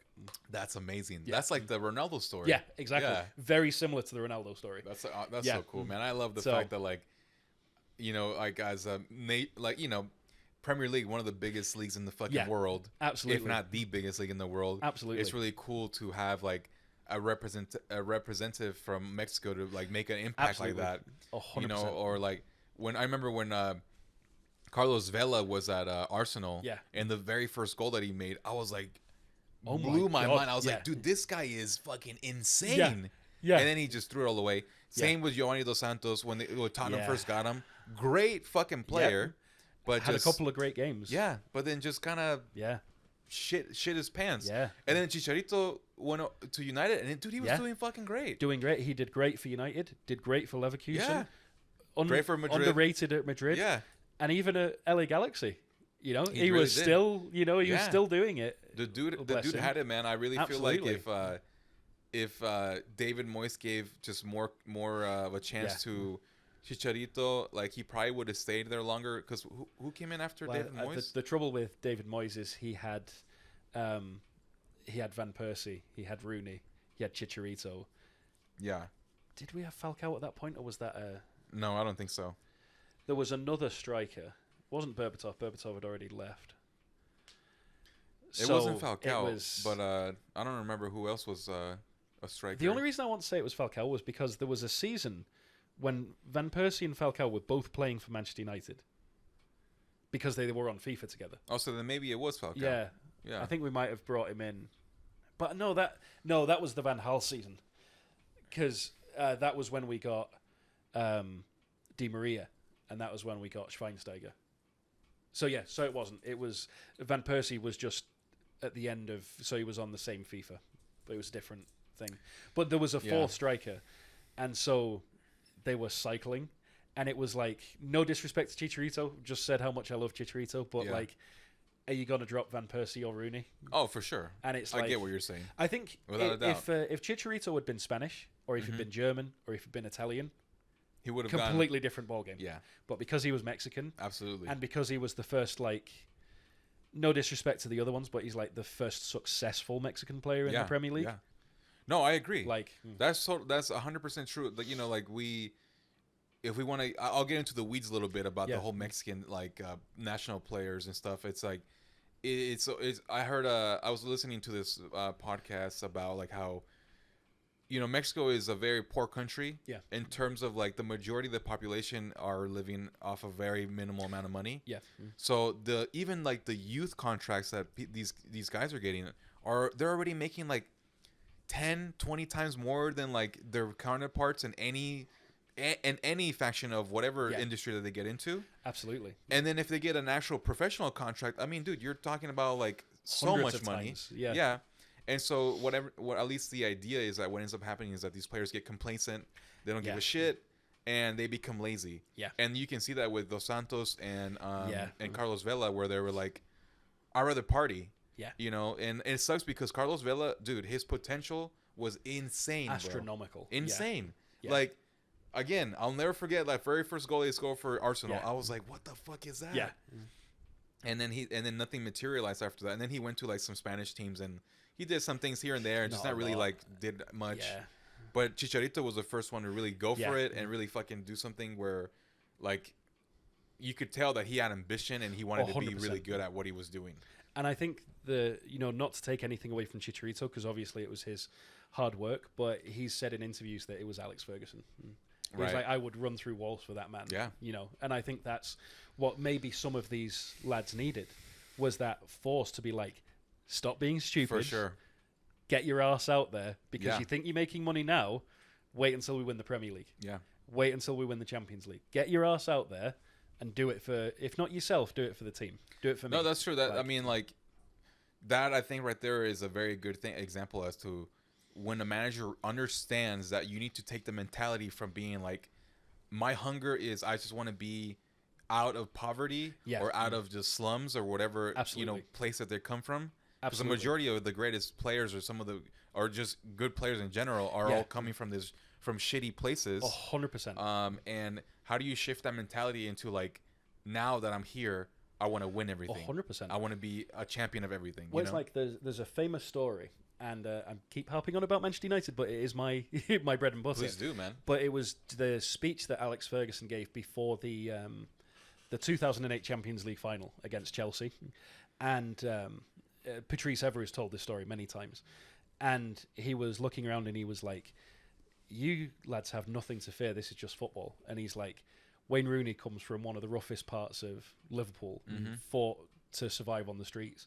Patrice Evra, you come from one of the roughest parts of Marseille and, you know, avoided drug gangs and all of that. Ji-sung Park, you came from, you know, one of the roughest parts of Korea. And here you all are in this most unlikely scenario, and you've made it to the pinnacle, you've made it to the Champions League final. What more do I have to say? Right. Just get out there. Exactly. And it's one of those things, like, it's true. They all came from these terrible, terrible backgrounds. But they fought for it, and they put in the hard graft. Yeah. And worked together, and, you know. That's awesome, man. I love that. And it's very true. It's like sometimes it's easy to forget that these players come from really rough backgrounds, even though they're millionaires now. Yeah. Like, they still have that mentality of, like, I don't want to be back to where I was. Yeah, you absolutely. know? And there's a reason why those people like that are very ambitious and, like, very, like... Absolutely. Like... I need to be the best because of this reason, you know? Absolutely. And that's why it's disappointing with a player like Anthony, because he's the very same scenario. Came from the poorest of the poorest parts of the favelas, worked his way up, got out of that poverty, went to Europe, went to Ajax, and now he's at Manchester United. And it just seems like he hasn't got out of that mentality of, you know, I got out, I survived, I helped my family, which are all commendable things. I'm not saying absolutely that he doesn't deserve it. Yeah. That's not what I'm saying by any means.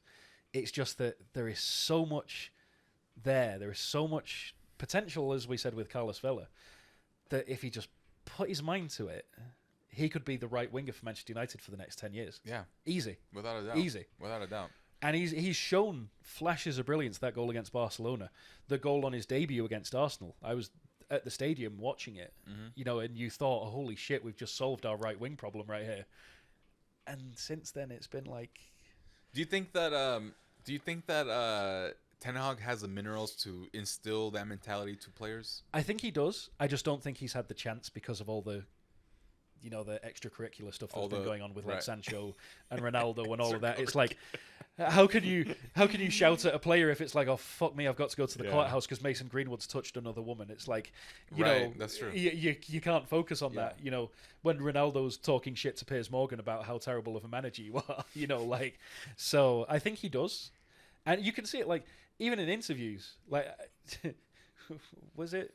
I'm pretty sure it was Ten Hag had the interview over the weekend where he was like, I've won 2 more trophies than any of you to the reporters. Yeah. That was this weekend, wasn't it? Yeah. And he also said something about Harry Potter. He like quotes Harry Potter a lot. It's really weird. Which is great because Harry Potter's got some great quotes. Like, are you saying that because like you're in England and like Harry Potter is like an English thing, or like do you actually like Harry Potter or something? To be fair, it would be better than half the things that Louis van Gaal came out with. Fucking hell. Louis is crazy, dude. Jesus Christ. If you ever want to be entertained, look up Louis van Gaal weird quotes. It's like he was telling his players he wanted them to be horny. Dude, it's like some Dutch shit. Yeah. It's like, dude, like, you ever heard like Dutch humor? It's fucking weird as shit. Yeah. Like, their humor is so bizarre, Absolutely. dude. I love it. I mean, don't get me wrong, I fucking love it. But yeah, I'd love to go to Amsterdam. You guys need to be horny. Get horny for the team. The fuck are you talking about, Louis? Yeah. Yeah. Like, Louis, what do you think would be better for your team? Yeah. We need more horniness. We need to be horny. We need to be really horny out there in the pitch. Yeah. You know, just go at them with all the effervescence of a male. Yeah. And just get it going, man. It's crazy. We need to fuck the other. Hang on a minute. Yeah. We need to get down there and just get at it. Yeah. I think it is a Dutch thing. I've never thought of it that way, but you're right. They're all lunatics. Dude, yeah. Like, I there's like videos of this like interviewer, and this is just like a very simple thing. It's like, this interviewer goes and like it's like a TV guy, and he's like talking to some farmer, a chicken farmer, and then the chicken farmer like says a joke, and then he starts laughing, and no joke, dude. The guy starts laughing like an actual chicken, and then they all just start. Even the cameraman can't keep the camera straight because he's trying to like not laugh, and it's like the funniest shit. And it all came because like he's a chicken farmer and the guy was trying to make a joke or some shit.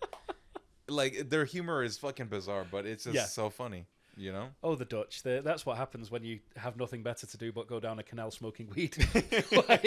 Or ride your bike smoking weed, you know? There's also like the cultural difference. Like, I know in England, like there's that saying of suck it and see. Yeah. Right? Yeah. And like here, like that doesn't mean that. Yeah. Here it's like, that's why they had to change that Arctic Monkeys album. Yeah. From Suck It and See to like, I don't even remember what the fuck I don't remember what they called it here. It's like some weird name or nameless album or whatever. Yeah. And like over there, it just means like just go for it. Yeah. You know, and here it's like, oh, you're gonna like, what do you mean? Suck what do you mean? Yeah. Yeah. You know, it's just like so like religious about it. But yeah, that's so funny, Louis saying that shit. Yeah. My favorite one is still when he got Chris Smalling's name wrong. And then Bastian Schweinsteiger was taking the piss out of him. So he kept calling him Mike Smalling instead of Chris Smalling. And he was like, oh, yes, Mike, he had a great game. So the next press conference, Bastian Schweinsteiger got there early. And he started taking the piss out of Louis van Gaal. And he was like, oh, me and Mike are going to take a job of some game. Me and Mike are going to do great things together. It's hilarious. I love Bastian Schweinsteiger. He's so funny. He's so funny, and he was a fucking great player, Oh, dude. 100%. When he was part of that Bayern Munich team, him and Philipp Lahm, oh my fucking God. Yeah. Him and Philipp Lahm, and then you had the Robben and Ribéry. Mm-hmm. Just insane, naughty things going on that. You have pitch. the two Germans, and then you have your allies. Yeah, right. Your Dutch ally and your French ally. Right. You know, right. Trying to like overtake the European nation. You know, who knows? We'll just throw in a Brazilian for good measure and put Dante and Lucio back there. Yeah, you know, no big deal. Yeah, it'll be fine. Incredible team, man. Yeah, that team was that Bayern Munich team is one of the greats. They didn't reach their pinnacle because they came up against like that Barcelona team and that Inter Milan team and like that Manchester United team. But when still, they were at their height, they made it to 2 back-to-back Champions League finals. You know, so and they were unlucky to not beat Chelsea. I don't know what god Chelsea had made a sacrifice to even make it to that final in 2012. Dude, I don't get it. But how I don't they get won. it with Chelsea, honestly. That Drogba goal in the 88th minute. Have you ever watched the video of that? Fucking hell. Yeah. It was That's like a their classic. second shot on target. Yeah. Oh my god! And then Petr Cech saved the penalty in extra time, and then they win it on penalty. It's like, oh my fucking god! How have you even got here? Because that was the year they played Barcelona in the semi-finals. Mm-hmm. And do you remember the Gary Neville commentary when Fernando Torres scores? No, I didn't. I don't remember. So Barcelona had 27 shots on target, and Petr Cech was just a maniac saving all of them. And then Fernando Torres breaks through 89th minute or something like that and scores the winning goal. He's one-on-one with Victor Valdez. And Gary Neville, completely like he's just orgasmed everywhere. It's the most ridiculous commentary. Dude, Gary Neville is probably one of the... I think he's probably the most underrated Manchester United players of all time. Preach. 100%. Right? Like... The dude, I mean, you're talking about his entire career was with one of the most successful teams in Europe and in England, and people are talking to him like as if he's like some scrub. Yeah, absolutely. You know, like Absolutely. even like I hate the way that like Jamie Carragher talks to him as if he's like nothing. Yeah. And then Gary is such a good guy that he's like he just laughs at it. He doesn't give a shit. Takes it in his stride. Yeah. Yeah. And it's like, no, dude, like yeah. You know, you can't compare Gary Neville to like modern day fullbacks or anything like that. Because like, it's a different game. Different era. But for what he was doing and like what he needed to do for those United games, dude, the guy was on another level. 100%. Man. And you can't even compare Gary Neville to Jamie Carragher, because Gary Neville won 2 Champions Leagues. Jamie Carragher won 1. Mm-hmm. Gary Neville won 13 Premier Leagues. Jamie Carragher won 0. So it's like, Jamie Carragher, get in your fucking lane, you arsehole. You won shit. You might have won a couple of FA Cups. Did Jamie really not win any Premier League? Neither did Steven Gerrard. I didn't know that. Neither of them won the Premier League. In fact... Fergie. Right. That's the famous thing. So in the 90s, there was an interview, and because we were starting to do well, and they were like, Sir Alex. Oh, well, at that point he was just Alex. It was like, oh, Alex, what do you intend to do with these young players you've got at Manchester United? Knock Liverpool off their fucking perch. And when we came back in 2013, it was like everyone was like, yeah, we fucking knocked them off their fucking perch. Yeah, that's so cool, man. It's just that. When you tell me that, I didn't think about that, nor have even questioned. I just assumed that because the way that like people talk about Steven Gerrard, Jamie, like they talk about them as if they won all these fucking accolades. Yeah. Don't get me wrong, they were great players. Yeah.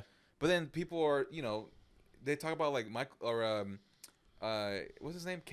Michael Carrick. Michael Carrick as if he's like some bum. Yeah. Or like Gary Neville. Yeah. It's like, dude, what? Like, I don't understand that mentality. I really don't. Because that was the famous thing. Do you remember Steven Gerrard?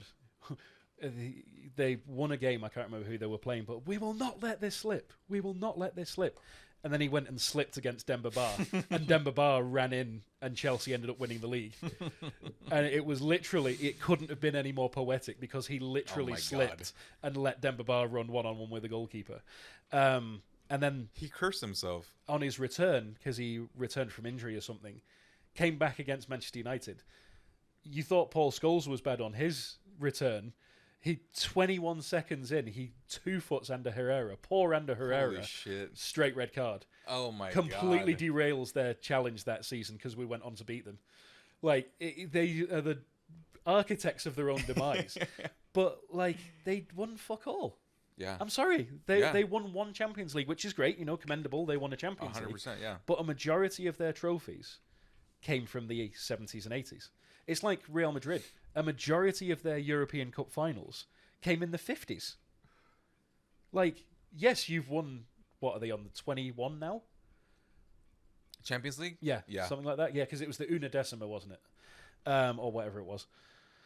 However they were. No, I think it's 18. I think they have 18. Is it 18? 17 or 18 Champions League. Yeah. However many of ridiculous amounts they have. And in the last 10 years, they have been, like, unstoppable. Yeah. But take those numbers down a notch, you know, because a majority of them True. came before English teams even played in Europe. Yeah, that's true. So, like, you know, do you know who the English team was that was doing well in Europe when Real Madrid was winning that? Was Wolves. Wow. And then it was Tottenham. Also, I just remember something. When Real Madrid was winning those Champions Leagues, they were being funded by the government. Yeah, I think so. Yeah. Like, because this was during the Spanish Civil War. Yeah, it's Franco. And Franco was the guy who was like a huge Real Madrid fan. And as you know, a lot of governments love to use sports as like a mean as like, we're better than you. Silvio Berlusconi. And they were fucking pouring that money in before a lot of teams were even like, you know, buying players at a crazy price. Yep. So... And that's when they had the likes of Di Stefano, you know, one of the greatest players of his generation. Exactly. And he formed the Galacticos before Galacticos was even an idea. So it's kind of, you know, these were won a long time ago, and were also kind of like in a huge advantage. Yeah, absolutely. You know, a huge advantage. I mean, this is like some Pep Guardiola / Manchester United type of dominance in a European setting. 100%. You know, because it's one of those things. It's like, so my hometown team, Bury, which is part of Manchester, we talked about that before. They won the FA Cup back to back, which is a huge thing. Do you know when they did that?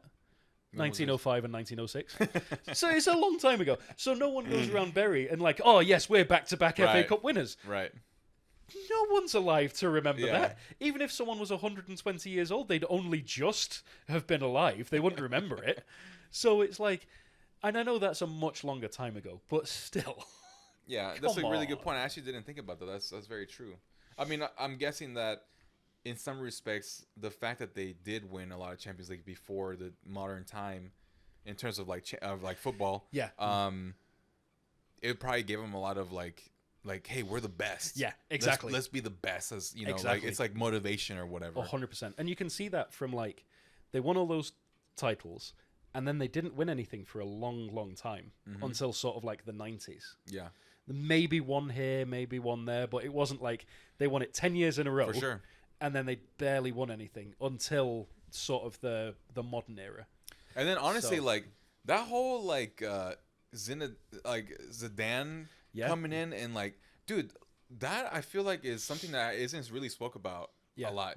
Like Zidane won what, 3 back-to-back? 3 in a row. Yeah, the three-peat.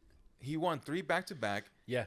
As like a brand new manager. He had never coached any other team besides, he was assistant manager at Real Madrid, I think 5 years or something like that. Yeah. For a long time. Yeah. He comes in and he just wins 3 Premier Leagues. Wins 3 Champions Leagues. I think wins some the La Liga a couple times or whatever. And then he just fucks off. Yeah.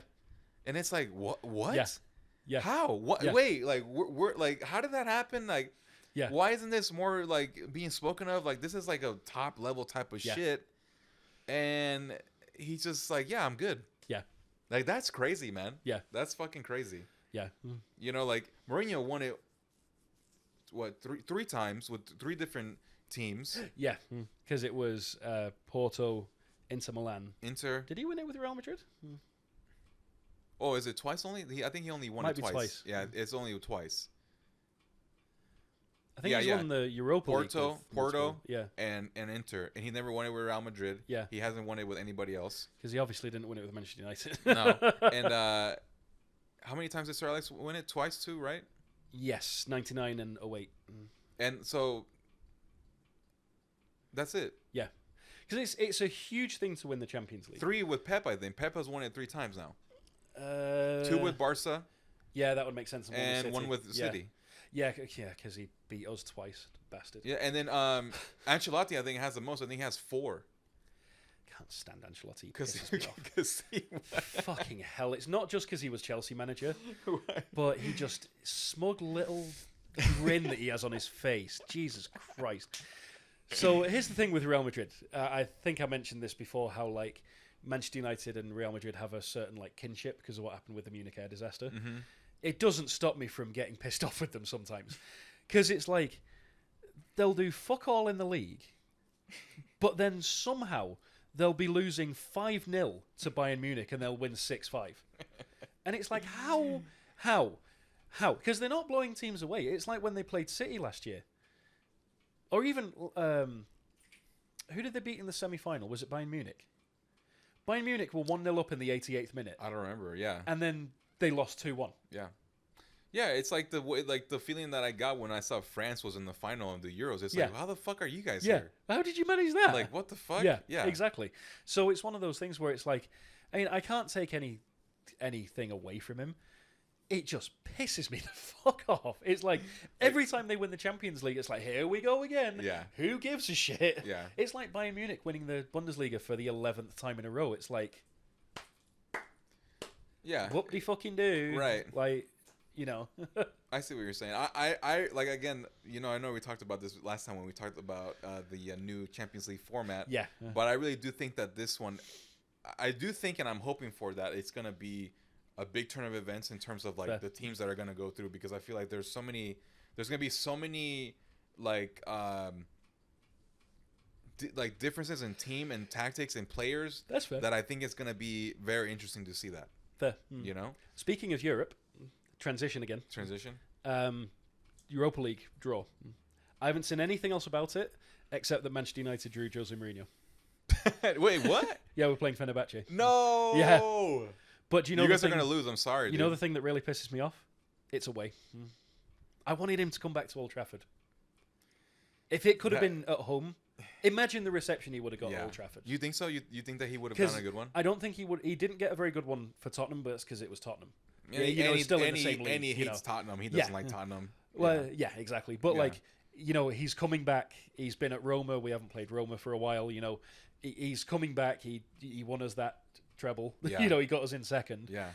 I think he's going to get a great reception. But that'd be amazing. It's one of those things. It's like, it's like when Van Persie came back playing for Fenerbahce. He got a great reception, and he scored, and all the United fans cheered for him. Amazing. You know, we won 4-1, but you know that at Fenerbahce, he's got like 2 ex-Manchester United players, right? Yeah, it's Fred and who else is there?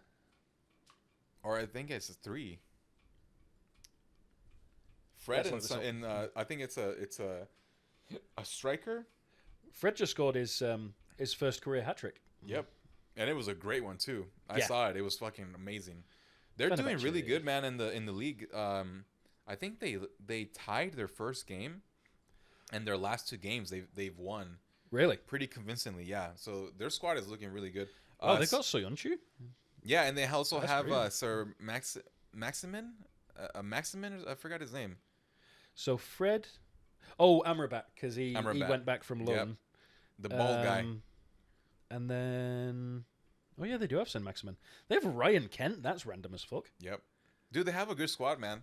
I mean, I don't think that it's going to be a hard game for Man U. It'll be a very hard game. Especially at, being at any time going to Turkey is Fenerbahce, tough. Speaking of Turkey, though, did you see the big deadline day news? Yeah, that Victor Osimhen. He's not going to Chelsea. Yeah. He's not going to Real Madrid or anything like that. He's going to bloody Galatasaray on loan. Galatasaray. Who saw that coming? I saw this thing that it said like Victor, just the player alone is worth more than the majority of every individual club in Turkey. Yeah, absolutely. I'm like, 100%. 100%. Yeah, Crazy, I'm not surprised. Dude. And the scenes, they were out until like 4 or 5 in the morning welcoming him. And I'm not surprised because it's one of those things where like he can just try 30% and he'll beat most of he'll score a hat-trick against most of the teams in Turkey. I mean, I would have loved for him to go to Fenerbahce just because Jose is there. Yeah. But Jose already has, like, I think 2 strikers. He's got Žeko Tadic. Yeah. Sir Maximin. Sir Maximin. Like, he's got, like, a pretty good, solid amount of strikers. And Žeko is their captain, and of course he's going to be playing him every match. Yeah, 100%. You know, he wanted to bring him to Roma, but it never came through. Actually, I take that back. He was at Roma, but by the time that they signed Mourinho, he'd been let go. He was already gone. Yeah. He's. But yeah, they have a really good squad, and I hope that Victor Osimhen loses the league. Fair. Teach him to not go to Arsenal. Yeah, exactly. Because that would have been. I know we talked about it plenty last season. Very weird that nobody picked him up. Like something's going on with that, where like there's some attitude problems or the way I don't know what. See, here's the thing. But it's weird. I don't think it's an attitude problem on his part. I think it's the racism he experienced in Italy. Because do you remember that whole thing where like Napoli, his own team, put out that video with all the monkey noises? So stupid. Like. That's incredible. Like it's almost like if you went into work and your office was like sent a company-wide email to everyone saying how shit you are. Yeah. Like insane. Or look at this English prick. Can you believe that he did this? Like Insane, that is dude. so ridiculous. I'm surprised he didn't just quit on the spot. Personally, I'm surprised he didn't like sue them or get some other shit going on with that. Absolutely. Yeah. I think there was a backdoor settlement. You think so? I could see that. Yeah. So I could see that. I mean, yeah. But I think that's why he didn't go anywhere else in Italy, because he'd already experienced that from his own team. On top of all the other stuff that he probably had to deal with from rival, supporters. So I think that's why he didn't move anywhere else in Italy. But I'm just surprised that he didn't go to, Arsenal, Liverpool, maybe like maybe like a PSG Chelsea or something like wanted that. him. Yeah. Chelsea's got enough fucking players. And they still wanted to sign more fucking players. I'm pretty sure I got signed for Chelsea. What do you think about Sancho going to Chelsea, by the way? That's random as fuck. But super random. It's one of those where it's like, get the drama away from my club. Yeah.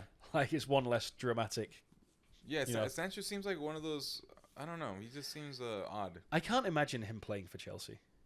Me neither. It's one of those where, like... Or Raheem playing for Arsenal. That's weird, That's too. random as hell as well. Yeah. Like, I mean, it would have been more random if he ended up at United, but still. Like, yeah, that's... Where the hell is he going to play? Maybe on the left wing instead of Martinelli? Like the idea... Well, at least, the people's idea is that he's like the second for Bukayo. That makes sense. But that being said, like his best position is left wing, which we have Leandro and we have Martinelli. So I don't really know how that's gonna work. To be fair, though, I think he can play in most positions. He's played striker before, and he does a decent job. Yeah, he's one of those players whose potential was through the roof, and he has just crumbled. Because like when he burst on the scene for Liverpool, out of this world. Went to City, had a great time at City. Yeah. And then, went to Chelsea, started going downhill. Yeah. And just when he got that big pay, he was like kind of that pay packet. Dude, I mean, one of the seasons that he was at Manchester City, he contributed 56 goals. Yeah. Like assists and goals. Yeah. Like yeah. I mean, he was putting up like almost the only person I know this because I'm an Arsenal fan, so I saw all these videos. The only person who came close to that or actually beat him on that was Messi. Yeah. Raheem was second about like the goal contributions that it comes to where it comes to goal contributions to any club. Yeah.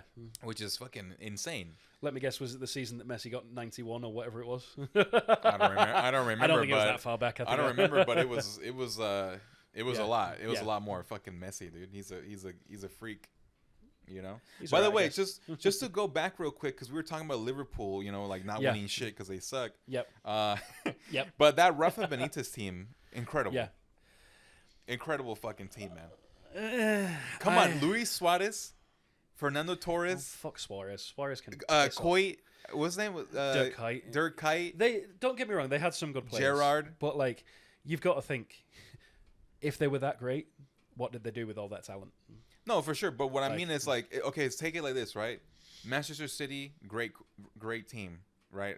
Best team that Manchester City has had, the Premier League has had in a while, since Manchester United, right? Yeah.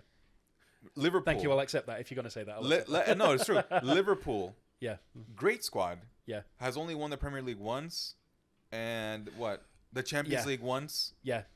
And be in like in that same time frame, Manchester City has won the Premier League 9 times? No, it's not that many because Chelsea kept winning it. It's like 5 or 6. Is it? Yeah. I think it might be a little bit more than that. Because it's like they won in 2012, we won in 2013. They must have won in 2014. You got to think Leicester. It was the Aguero one, right? I don't need to remember that. Yes, it was the Aguero one. Got to think Leicester won it as well. Oh, that's true. Liverpool. So Liverpool has won it. Chelsea's won it at least 3 times. So you're right. Yeah, about 5 or 6. Yeah. So what I'm trying to get at is like they were a great squad, kind of like the Bayern Munich team that we were talking about. That's true. Obviously, they didn't win like they should have, but I still think that they had the squad was incredible. I think they had some great players, but they also had a lot of weak links. Like I did not rate Jerzy Dudek. I thought he was a terrible goalkeeper. Horrible. And so there was some players like I'm trying to remember his name, Daniel Agger. Do you remember him? Agger, yeah. He was a good centre back. I never rated Carragher, and it's not just because he's a prick as a commentator. He's a fucking prick, huh? But even for England, like whenever he played for England, it was like, what's he doing? Yeah. Where's John Terry and Rio Ferdinand? What the fuck are you doing here? Piss off back to Liverpool, you scouse bastard. Like, I'm just trying to think who else was on that team. Left back was probably John Arne Riise. Wasn't there somebody, Reese? That's him, Riise. Yeah, Riise. Oh, is that how you say his name? Reese? Because he's Norwegian. Oh, I thought it was Reese. Yeah. So John Arne Riise, and then just trying to think who else was. I mean, obviously it was Gerrard. Who else was in the bloody midfield? I actually don't remember. I mean, it's Liverpool, so who gives a fuck? Alonso was after the Champions League. Okay. I'm pretty sure. I don't think he was in the 05 Champions League final. I don't remember. But yeah, it was one of those teams where it was like... Their starting 11 was decent, but the rest of their team was garbage. Yeah, and even like... speaking of that, obviously it's an impressive feat they made it to the Champions League. They won the Champions League. I can't take anything away from them. Mm-hmm. But I would put them more on a level with the 2012 Chelsea team, where it was almost like, you've got a rhinoceros in a tree. How the fuck did it get there? Nobody knows, but it will fall out eventually. Wait, what? What? You never heard that analogy before? No, I never. Yeah, you've got a rhinoceros in a tree because it's like, first off, how did it get up there? Yeah. And second off, why is it's not going to stay there for very long because the tree's not going to be able to hold its weight. I've never heard that. Yeah, it's for something that shouldn't be where it is. And so that must be an English thing. I think so. Or maybe it's just something I made up and it's not actually saying. But how does it go? It's just it's like a rhinoceros in a tree. It doesn't belong there. So that's amazing. But they got exposed eventually. Yeah. And it's like, so that whole Champions, I didn't, because this was the season before I started getting into the Champions League, or like football in general, because it wasn't on American TV. But when they won that Champions League, like they were 3-0 down at half time. So it's an incredible feat that they came back and won it. Absolutely, yeah. But they were losing 3-0 to be fair, a great AC Milan side that had like, Pirlo. Was Pirlo there at that point? Or was Gattuso, he? Yeah. Yeah. It was like Dido was the goalkeeper. Dutchman, what's his name? The Dutchman, the black guy. Seedorf? Clarence Seedorf. Yeah. Was Kaká there at that point? Kaká. Yeah. So... Pato. Pato. No, actually, I think Pato was a bit later. I think he was... Yeah, you're right. He was still a super... I think he was in the academy at that point. But, one of the best teams in Europe at that point. Mm-hmm. And that's the thing with football is, on the day, anyone can beat anyone. But I just don't think it should be considered one of the greatest. Because I've seen Liverpool fans try and argue that team is better than the 99 United Champions League squad. It's like... Jersey Dudek being better than Peter Schmeichel. Are you fucking kidding me? Jamie Carragher being better than like Jap Stam. As like a team, no. Yeah. But as individuals, they did have some great individuals. Great individuals. Like as a team, no. I would say no. Yeah. No, especially if you're gonna compare that to a Manchester United team, it doesn't even come close. From '99 anyway. Because you can't compare the two. I mean, you're talking about a team who had success throughout over a decade. Yeah. With multiple iterations of players, and the team and the tactics, you can't compare the two. Yeah, and you're talking about Rafa Benitez was at the club for what 4 years. Yeah, and that was the pinnacle. Which, to be fair, it is the pinnacle. Yeah, but you did it once. Yeah, and that's it. And that's it. And also, they didn't have the money to really do it. They were in debt and shit. Yeah, they didn't have like that type of. Expenditure like Manchester United did. We need to go back to the banter days of Liverpool when it was like Simon Mignolet in goal and like who was the Croatian? You said the banter back? Days? Yeah, we need to go back to the banter days of Liverpool where they were finishing 8th consistently. Like those were great days. It's dark days now. You're so funny, dude. Oh, what was the Croatian centre back that they had that was consistently falling over? I can't remember his name, but he was useless. Liverpool? Yeah, they had a centre back that was just useless. I don't know. In fact, their whole team was useless until Van Dijk came in, and they got Alisson as the goalkeeper. I actually don't know any players that played for Liverpool after Rafa left. That's fair. You didn't miss much. Yeah, besides, I think Andy Carroll. Andy Carroll was there. Ricky Lambert was there. This was when they were signing all the Southampton players. Wasn't Daniel Sturridge playing for Liverpool? Doing his little dance. It was his birthday the other day. There was a video of him doing his little dance. He looks great, by the way. Yeah. He still looks like a super young guy. He was doing the stuff for NBC for the Euros. Yeah. He was there looking like a suave guy. Yeah, absolutely. You know? So, but yeah, Liverpool had some... what was the Italian guy? Aquilani, I think was his name. Aquilani, man. He played for Liverpool for when a minute. minute. I had my first FIFA game, I remember I signed Aquilani. I was playing as Arsenal. Yeah. And I liked Aquilani. You know why? Because of his last name. That's it. Aquilani. That's the only reason why. That's fair. I was like, that's a cool name. I want fair. that on my team. That's fair. I used to sign random Scottish players because of the last name, like McGregor. I do that too. It's like I'll sign them for their last name or like the way they look. Yeah. I'm like, that guy looks good, or he looks like he's crazy or some shit. Gotta sign the guy. Horrible decision, by the way. Yeah. Never panned out good. They very rarely did. Yeah. Yeah. So, but yeah, they had some banter players, and we need to get back to that point. That's so funny, man. Well, let's take a look at the Premier League table real quick. Okay. See where we're at. I think Manchester United's in 13th. It's only been 3 games, and the exactly. only 2 teams that have won all 3 games is Manchester City and Liverpool. Yep. Brighton and Arsenal have won 2, drawn 1. Newcastle, same. Fair. Same. Speaking of Newcastle, I don't know why they're not playing Kieran Trippier. He was their captain for many years, and I picked him for my fantasy team, and he's not playing. Yeah, I heard that he was unsettled or something. I put him on the bench. He fucking played and got an assist, so I don't know why he's not playing. It pisses me off because he's in my fantasy team. But yeah, Manchester United, just honestly unlucky. 14th, yeah. Unlucky. I think, I can't remember who we're playing in the next game, but hopefully we can pick back up. Well, let's take a look. We can see Manchester United is Southampton. Southampton's one of those teams, either we beat 9-0 because we beat them 9-0 a couple of years ago, or they barely beat us 3-2. How are they still in the Premier League? Well, they just came back. Really? They just promoted back up. I got promoted, right? Because it was, I think Leicester were first. Don't quote me on this because I don't really watch the Championship, so I could be wrong. But I think it was Leicester first, then Ipswich, and then Southampton came through the playoffs. Yeah. So Ipswich is going to play Brighton. Brighton's going to win that. Yeah, sorry, Ipswich. Manchester City plays Brentford. Oh God, City going to walk all over City that. City going to win. Especially because they still don't have Ivan Toney. Dude, Everton needs to not get relegated. Please, just for the storyline. Just for the storyline, because dude, they're going to lose to Aston Villa for sure. They've got no hope. They're going to lose to Aston Villa, I think, and they have 1-0. Yeah. They haven't even scored, I don't think. They have a -8 deficit -8 in goal goals. difference, yeah. Jesus. 2-4, 10 against. That's crazy. Yeah. Speaking of Everton, have you ever heard of their player, I think he's called Amadou Onana? Yeah. Did you hear what happened to him in the Euros?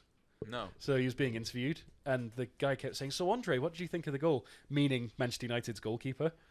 And he just came out, I don't know why he has a London accent, because he doesn't. Wait, he got asked about what? He was the interviewer was like, "Hey, Andre," and his name's not Andre, his name's Amadou. Andre Onana's the Manchester United goalkeeper. Oh my God! And so after the 3rd time, he was just like, "My name's not Andre, bruv." And he said that? Yeah.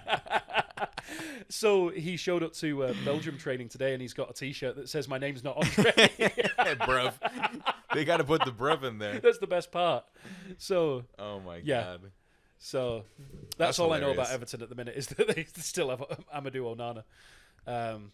I think the North London derby is going to be very tasty. Yeah. Which Tottenham one? versus Arsenal. Oh yeah, they didn't. I didn't even see that. Bad Arsenal fan. Yeah, I didn't even see that they were playing. I'm like looking at all these other. I think Fulham versus West Ham. That's another London derby. That could be interesting. And I also think Wolves against Newcastle could be very interesting. The Crystal Palace Leicester City is going to be good too. That too, absolutely. Yeah, absolutely. If Arsenal lose to Tottenham, I'm gonna not be an Arsenal fan anymore. Oh Jesus, that's a big statement. Just kidding. Fucking hell. Well, I mean, I'm not surprised though. But Tottenham are so fucking topsy turvy at the minute. They really are, dude. Like, can we have a look at Tottenham's last results? Because it seems like didn't lost they win? to Newcastle? Oh yeah, they lost to Newcastle. And Didn't they win shouldn't the have. game before that, like 5-2? And they won. Let's see. Tottenham won. 4-0 4-0 against Everton. And then they lost the game before that, didn't they? And Like the then- first game of the season, they lost like 2-1. I think was that. Yeah, let me see. Where's Tottenham? God, where even is Tottenham? Oh, there they are. No, they drew against Leicester. That was it. Where is it? Right at the bottom right. Oh yeah. That was it. Oh it was yeah, Jamie that Vardy. was the Jamie Vardy Yeah. thing. Yeah, that's right. When he pointed at his badge. It was Yeah. brilliant.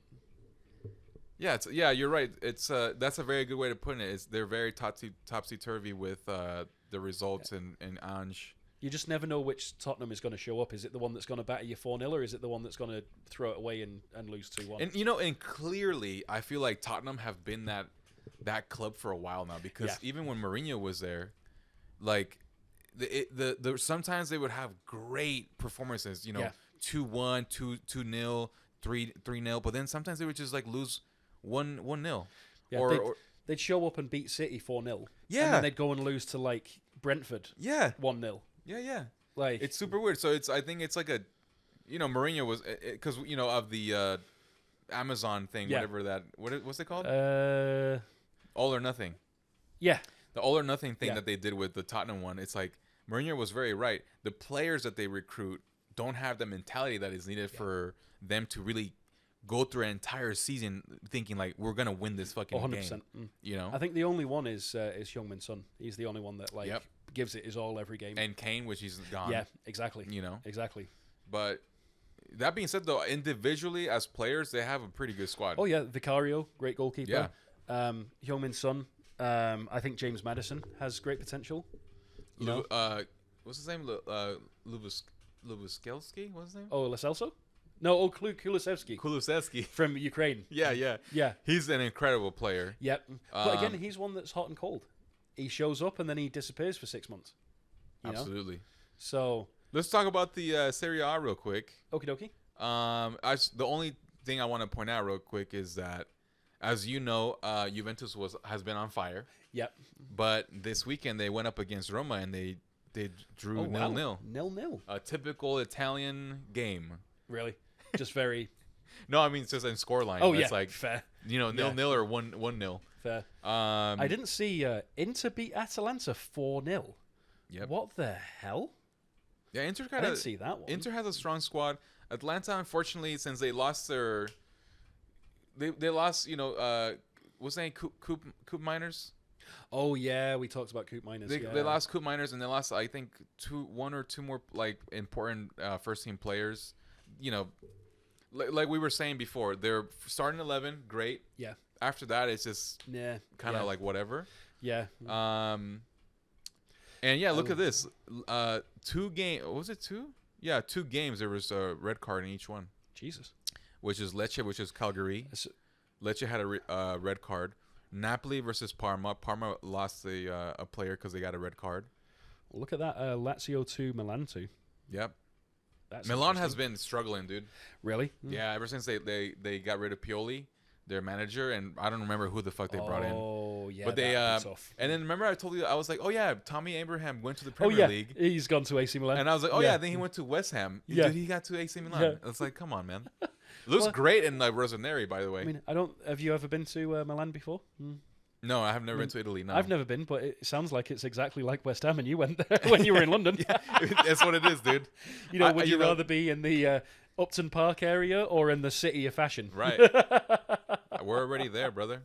So and unfortunately, Como's still having bad results, even though they spend like millions and millions upon millions. The Como of euros. project. Yeah, Cesc, man. We'll see how he's doing in that. But then again, it's third game. It's only literally his third game in charge of that team, isn't it? Oh no, they came up promoted last season, didn't they? Was he their manager? This season they got promoted.